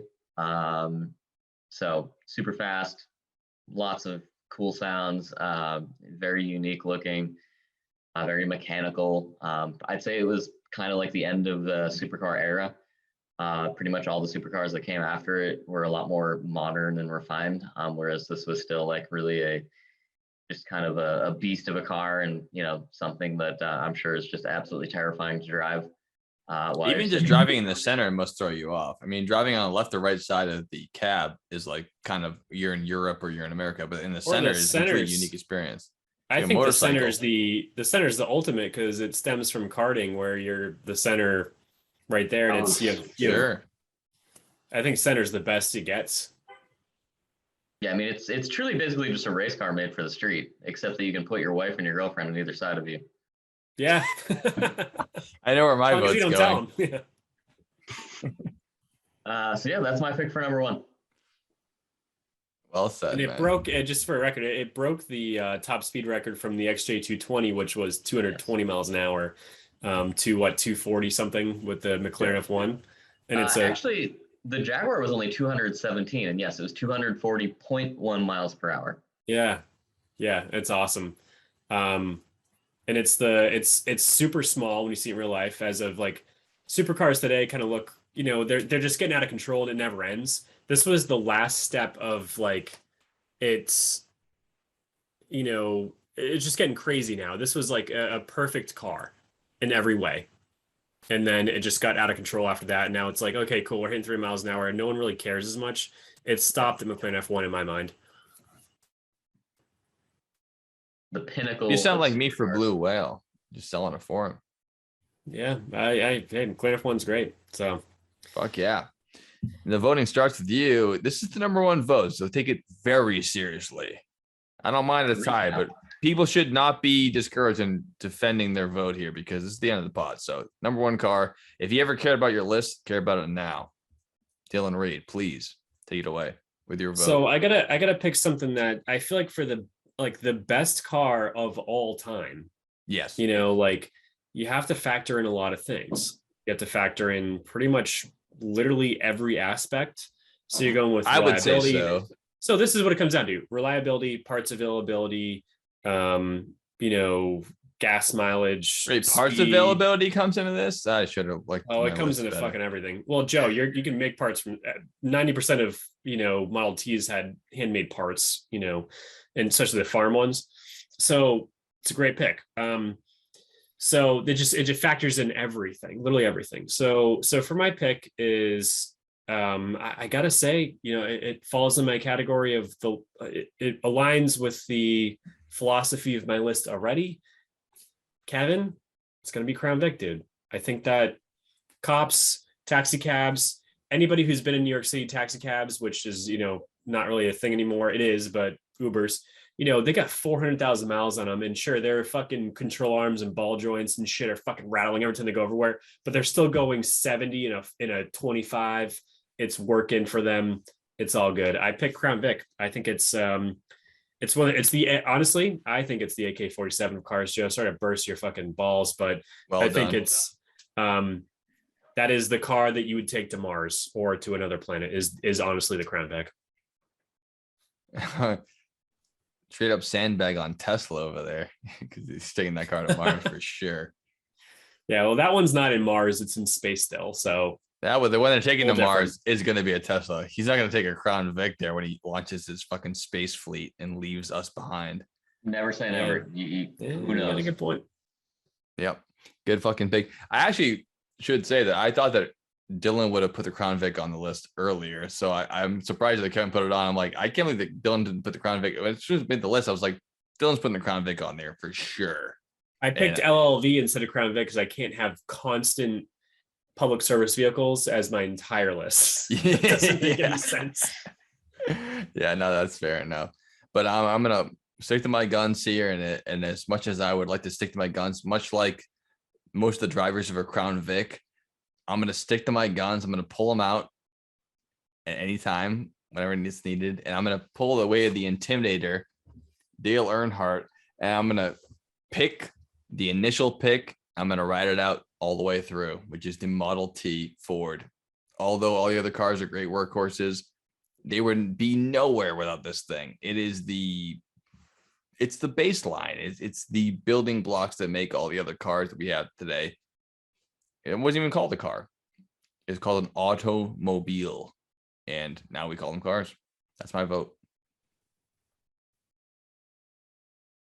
All right. Growing up, I had this massive poster on my wall in my bedroom. And it definitely shaped a lot of my interest in cars growing up over the years. And I got to be honest, that car was a bright yellow McLaren F1 LM. And it was a beautiful car.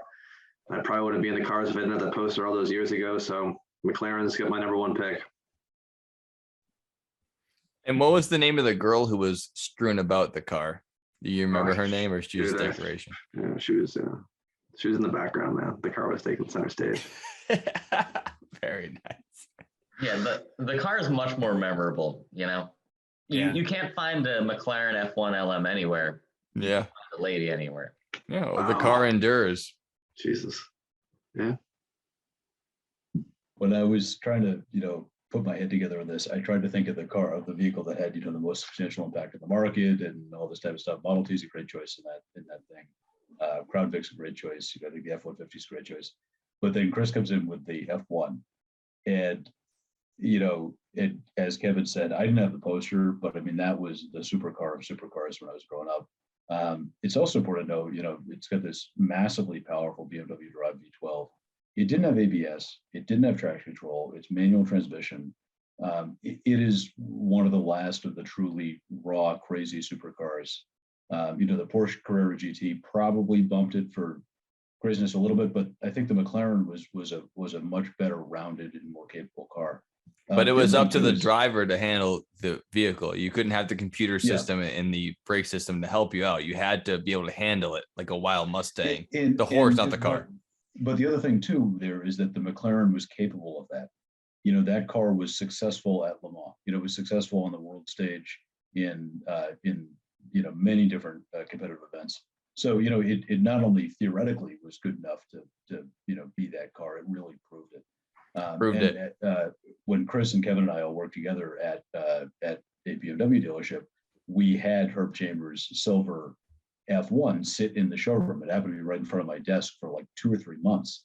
And at that time, that car was probably worth $3 or $4 million. So we'd have kids run over to it and be jabbing at the door handles, trying to get in, wiping boogers all over the glass. And, we'd kind of freak out and be like, hey, the parents would be sort of like, hey, why can't my kid get in it? It's like, this thing is literally worth more than your house. And yeah, let the kids walk into your basement and see how much you care about the car now. A lot of money, but like this is really, most people wouldn't be leaving this thing sit here. So it was just crazy to have that there. You're right. It just truly shows how much of a deuce Herb Chamber would put his $3 million car in the showroom and be like, take that. So we used to have a car show there like once every couple of months, and that was there for that reason. And then he would just sort of leave it there to be, to be displayed or whatever. So he was it was kind of like a, hey, look at my car collection. It's a little douchey though, isn't it? Because he didn't care about the snot. He knows the kid snot's going on the car, but he's like, I would rather people see my $3 million investment than have it be protected. I thought it was kind of neat because I'd never be around one of these cars, and I never will be again. So, there was a day when Herb was coming in with 2 reporters from the Boston Globe, and he ended up taking them out on the highway, and they interviewed him, and he basically said, I got invited to drive this thing on an airstrip in England when it was new. And, so I flew over there, and I said, well, I'm sure this will be a fun test drive, but there's no way in hell I'm spending $1 million on a car. And that's what those cost when they were new. And they put him out on the airstrip and got him up over 200 miles an hour. And he was like, well, son of a bitch, looks like I'm buying a car. Sold. And so, he bought it. And he says in this interview with the reporters, he said, I thought that this was just, a complete waste of money and a stupid decision that I'd sort of, fallen into. But I figured, what the hell, it's, I work hard and I've got some money and fine. And then, it turned out to be a wonderful investment. And he says that at that time when the car was at 3 or 4 million. That car happened to be serial number 44, which is Lewis Hamilton's number. So, so add extra percentage on that. Sold at auction in 2017 to Lewis Hamilton for $15 million. Whoo. So 15 times profit ain't shit. I mean, and he actually drove the car quite a lot. I think the car had like 10 or 50,000 miles on it by the time it sold, which is unheard of for that car. So also the day before he came into the reporters, my boss's boss came over to me and he said, hey, you know a thing or two about cars. We got to make sure that the battery in this thing isn't dead. I want you to get in it and start it. And I said, I really have no interest in touching this thing. This smart man. Like, I don't, if I break something in here, this is not going to go well for me. And, like if I got to drive it, okay, sure, I'll risk my job. Fine. Yeah, I'm just starting it and risking my $30,000 for breaking the key. Not interested. Like literally not interested. Sure. And and so at the time we had it connected to a trickle charger, but it was the original one that shipped from McLaren. It was a little finicky, so it wouldn't always connect forever. And my boss's boss pulls me aside and says, listen, if your foot slips off the clutch and you launch Herb's F1 through the plate glass window in the front of the showroom, Ernie Bach is going to hire you tomorrow. So don't worry about it. You're going to play bass for Ernie in the automatics next week. I said, all right, that's fine. And so I got in and fired the car up, and that was that. Wow. That's fucking a great story. So, thanks for telling that, man. That was great. That's awesome. I've never met anyone who's ever started a McLaren F1, but we've got one in the podcast today. That's I'm glad that Chris Hatch brought it up just for the stories alone. I mean, obviously these 3 guys were loaded up with the F1 stories. They're like, yo, yeah, that's our, we all know about the car. We know. Well, we saw it there in the show thing floor. that no one, I'm shocked no one mentioned yet, but like, so compared to the competition, so the McLaren F1 was against the 959 and the Ferrari F40, and the McLaren F1 is the only naturally aspirated, so no turbos, and it didn't require magnesium wheels, which the 959 had. It was the most raw, like organic supercar that has really ever existed. Everything else had a little bit of extras on it. They're all very simple to begin with, but it was still the most simple of the simplest era of supercars and defined everything for us. So love it. All right. Mr. Hatch, you get the next vote.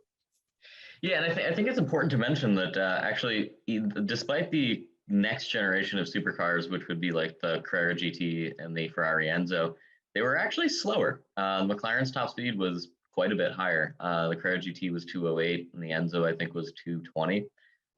So, I mean, I think that just goes to show how impressive of a car it was. Despite it being built 10 years earlier, it still was untouchable. Are you really blowing up the thing you're about to vote for, which is your pick? We get it. It's a great pick. Go ahead and vote for your own car. So, I think that the Crown Vic would have been a great number one, but I'm going with McLaren. Hell yeah. McLaren. That means that with a 3 out of 2, right? McLaren F1 takes the McLaren number F1. one pick for the top car of all time. Well done. Influential, simple. How much bigger of a car is than a Miata? I mean, it's like a small car. It's just. I can't imagine it's terribly comfortable to actually drive, but I would absolutely do it. And I'm kind of jealous. I've never started one. Yeah, I'm jealous too. I gotta say, when I had back, I've had back problems, and one of the most comfortable seats for me is a fixed back racing seat at an angle, just because it's supportive. So I can see myself daily driving, not happening, but McLaren F1, there are worse cars to daily drive. I do have to say that. The only problem is the fact that you are overly anxious because you're going to be speeding a lot. That's the only stress you'll really have, besides the usual stuff. But all right, awesome. That'll do it. Until our final thoughts. Let's go.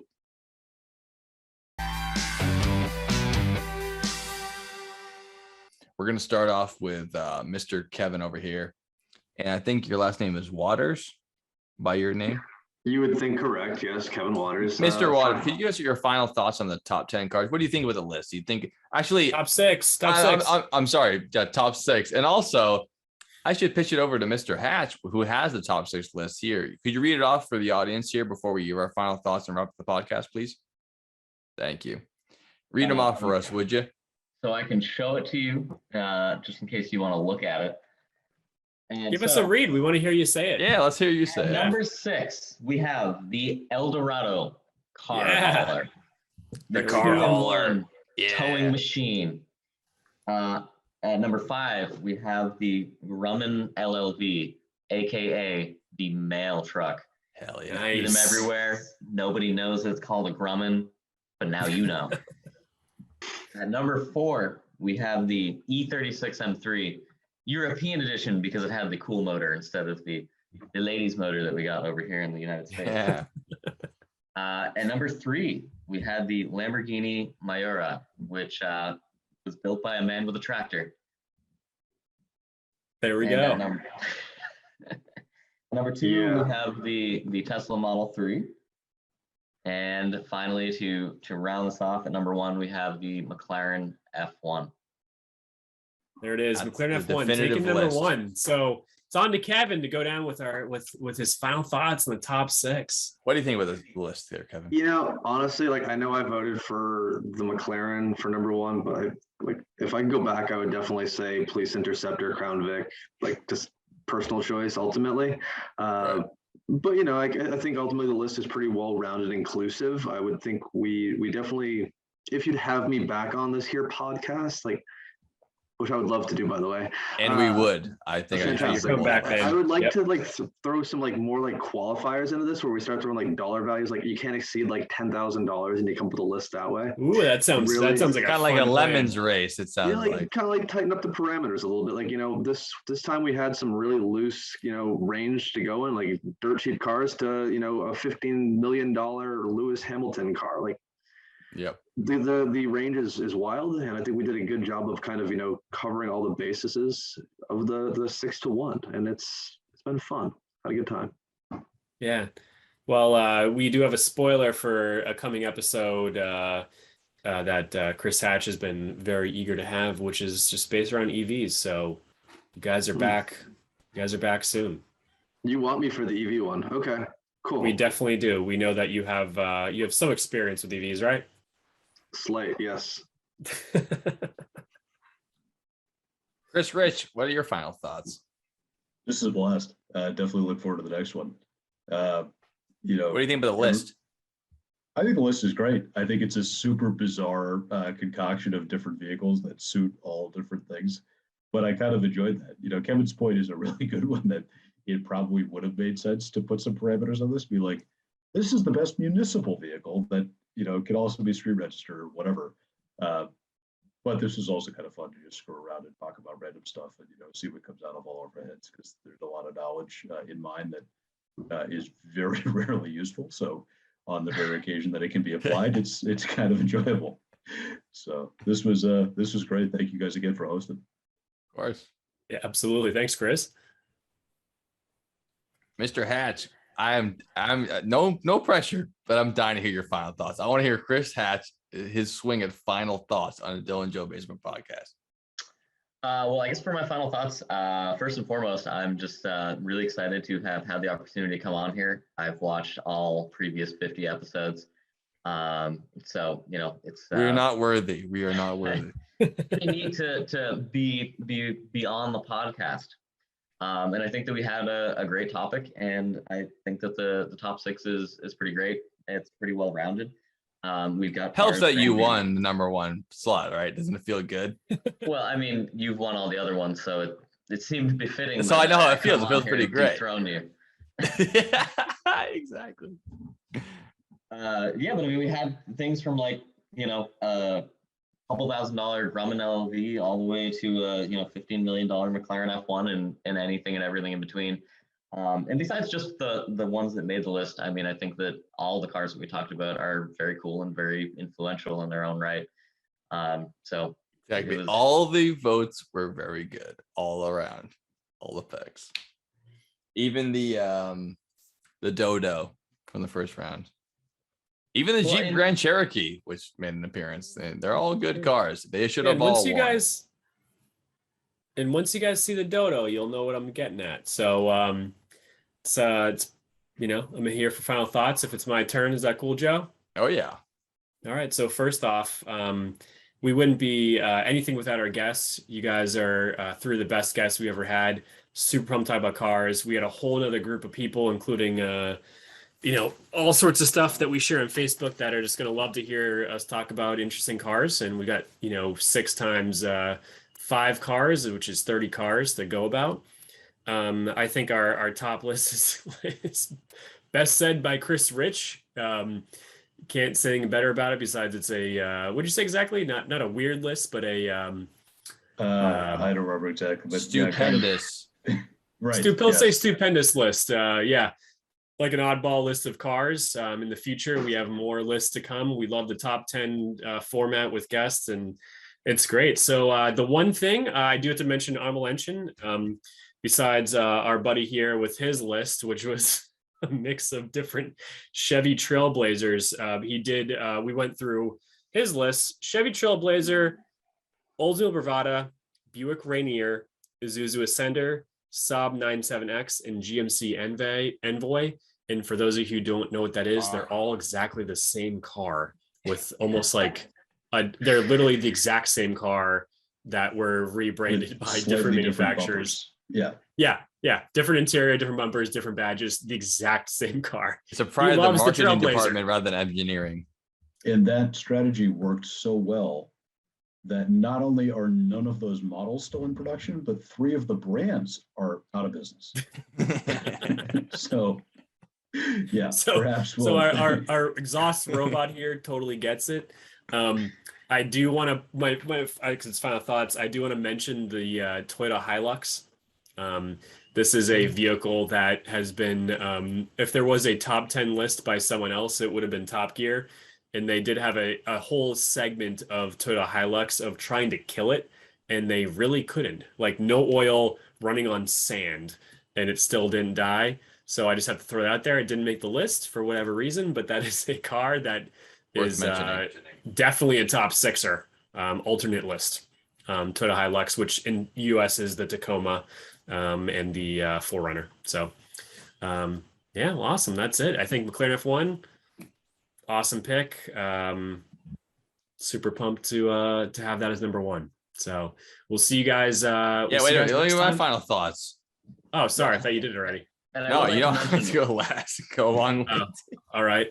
Real quick. Thank you. Okay, Joe, you can go. Yeah. No, I'll thank you. I'll thank you in a moment. I'm just saying this list was awesome. Obviously, I was a little apprehensive. I was out of my depth here for car experts, to be sure. Not just car experts, not you like driving cars. All you guys know the ins and outs of driving motor vehicles, and it was an honor to be part of this list. I had to put a couple of goofy cars out there to be part of it. Didn't get any on the list, but I loved it. It was a great time. It was great meeting all you guys for sure. I mean, we've been with this podcast for some time now, pushing down the road to get 5 people on the same podcast. And I had a fucking great time, and I learned a lot about cars. And Model T still should have won, but I'd be salty. It's fine. It was great. It was a great run. Sorry, Dylan, go ahead. No, I'm good. On Chris Hatcher saying something. What do you got? Yeah, I just wanted to say I appreciate you bringing up the Sherpa, and if you guys want to go in on one, I kind of feel like that would be a fun thing to just roll around in. Kevin, your acres. Terrible on off-roading though. Oh, you can just keep it at the U-Haul lot in School Street in Hudson. No biggie. Right. We are well known there. You are right, Joe. They were our place. I used to live on that road. I didn't even know it was there. This is Until where I walked in there and stored. Dylan said, "Look at this," and then the big rubber rat came out, and I was like, "Good Christ!" Yeah. This thing's been here how long? I saw this thing spinning wheels like 4 years ago. It's been right on the road for me the whole time, under my nose. The rat is still alive. Oh, Rat is thank still God, alive. the rat's still It's alive. in Chris's driveway. So Well, thank our guests. What do you think, Dylan? A pretty great time. yeah, thank you guys. We'll see you guys next time. And as always, thanks for spending your Thursday night with us. And we will see you back for more guest episodes about something else, probably car related or not. whatever Hell we yeah. decide. Do any of you guys want to promote any of your own shit now? I mean, that's not a big reach, but what do you want to talk about it? Give the last words for all of you. Thank you so much, Kevin, Chris, and Chris. It's been so cool having you guys on, and thanks for holding on for so goddamn long for this top 6 list, but appreciate it. Any last words you want to, whatever you want to just say, whatever you want, Kevin? We'll say thank you guys for having me. Had an absolute blast. I am absolutely starving, so I'm gonna go eat some dinner. But again, Yeah, Right on, thank man. you. Thank you for very holding much. on for us. Appreciate Absolutely, it. man. Thank you. Yeah, thanks, Kevin. Yeah. Thank you guys for having us on. This was a blast. Been watching a bunch of your stuff. Awesome to be a part of it finally, and definitely keep us posted for the next one. You got it. Thanks, Thanks, man. Chris. Yeah, Mr. Hash, any last words before we close this thing out? And then you hear the little song at the end. I just I can't believe it really happened, and I think I might go shed some tears now. That's the end of the podcast. All right, we'll see you guys next time. Everyone enjoy your dinner. Yep, good night. That's next time. Baby, I love you. Baby, yeah. It's like 1,000-pound payload, so you can tow something with it. And it has 100. My girlfriend and me. Exactly. Dude, if you want to go on a date and have an interesting conversation, pick her up in a mail truck. That's all I'm saying. So I'd be like, hey, honey, I come rain or shine or sleet or exactly. CWR. It's your turn there. Big shoots. So for if that's a Letterkenny reference, that's It is. phenomenal. Well Yes. done. I didn't Nice. think you get it. Park that thing on the curb at Logan and go on vacation for a week, and it'd still be right where you left it when you came back. Idling, still running. Kind of like you go and you pick your ingredients and you can make your own 911. And of course, we'll charge you for all these options. I'm going Just to cut be that clear. part out for the promo video. Pick your ingredients, make your own 911. The Dylan and Joe Basement Podcast. Less Japanese sounding than Datsun. Yeah, no, they should have called it Dodge. They didn't want to bring it to the U.S. market that soon, so. Kevin's been saying And that you one. have two. No pressure to pick one of these two. You pick what your heart's content is. Yeah. And I'm glad to see you've moved the podcast to your sauna, which I didn't know you had. Dude, I got my ceiling on it too. It's crazy. Very, very cool. Hey, don't get There's too a lot of dehydrated wood in with the that winter house. hat and the sweatshirt in there, but Yeah. No, and if you have heat stroke, just wave your hand and we'll call your wife and she'll come rescue you. Oh my God, In the she meantime, please give us your vote. And Miura, we'll go there. There it is. all right, Miura, here we go. This might be the only 3-round tie we've ever had. So I will change my vote to the Miura, and then we could then we can move Wait a on. minute. You can do that next round. You do not break the rules of the podcast just because you want to go faster. That was on Kevin. You can blame him for that, not you. You painted the picture, Chris. I'm sorry. I did. It's my fault. We've got Helps cars that you ranging- won the number one slot, right? Doesn't it feel good? Well, I mean, you've won all the other ones, so it seemed befitting. So that I know how it come feels. It on feels here pretty and great. dethrone you. Yeah, exactly.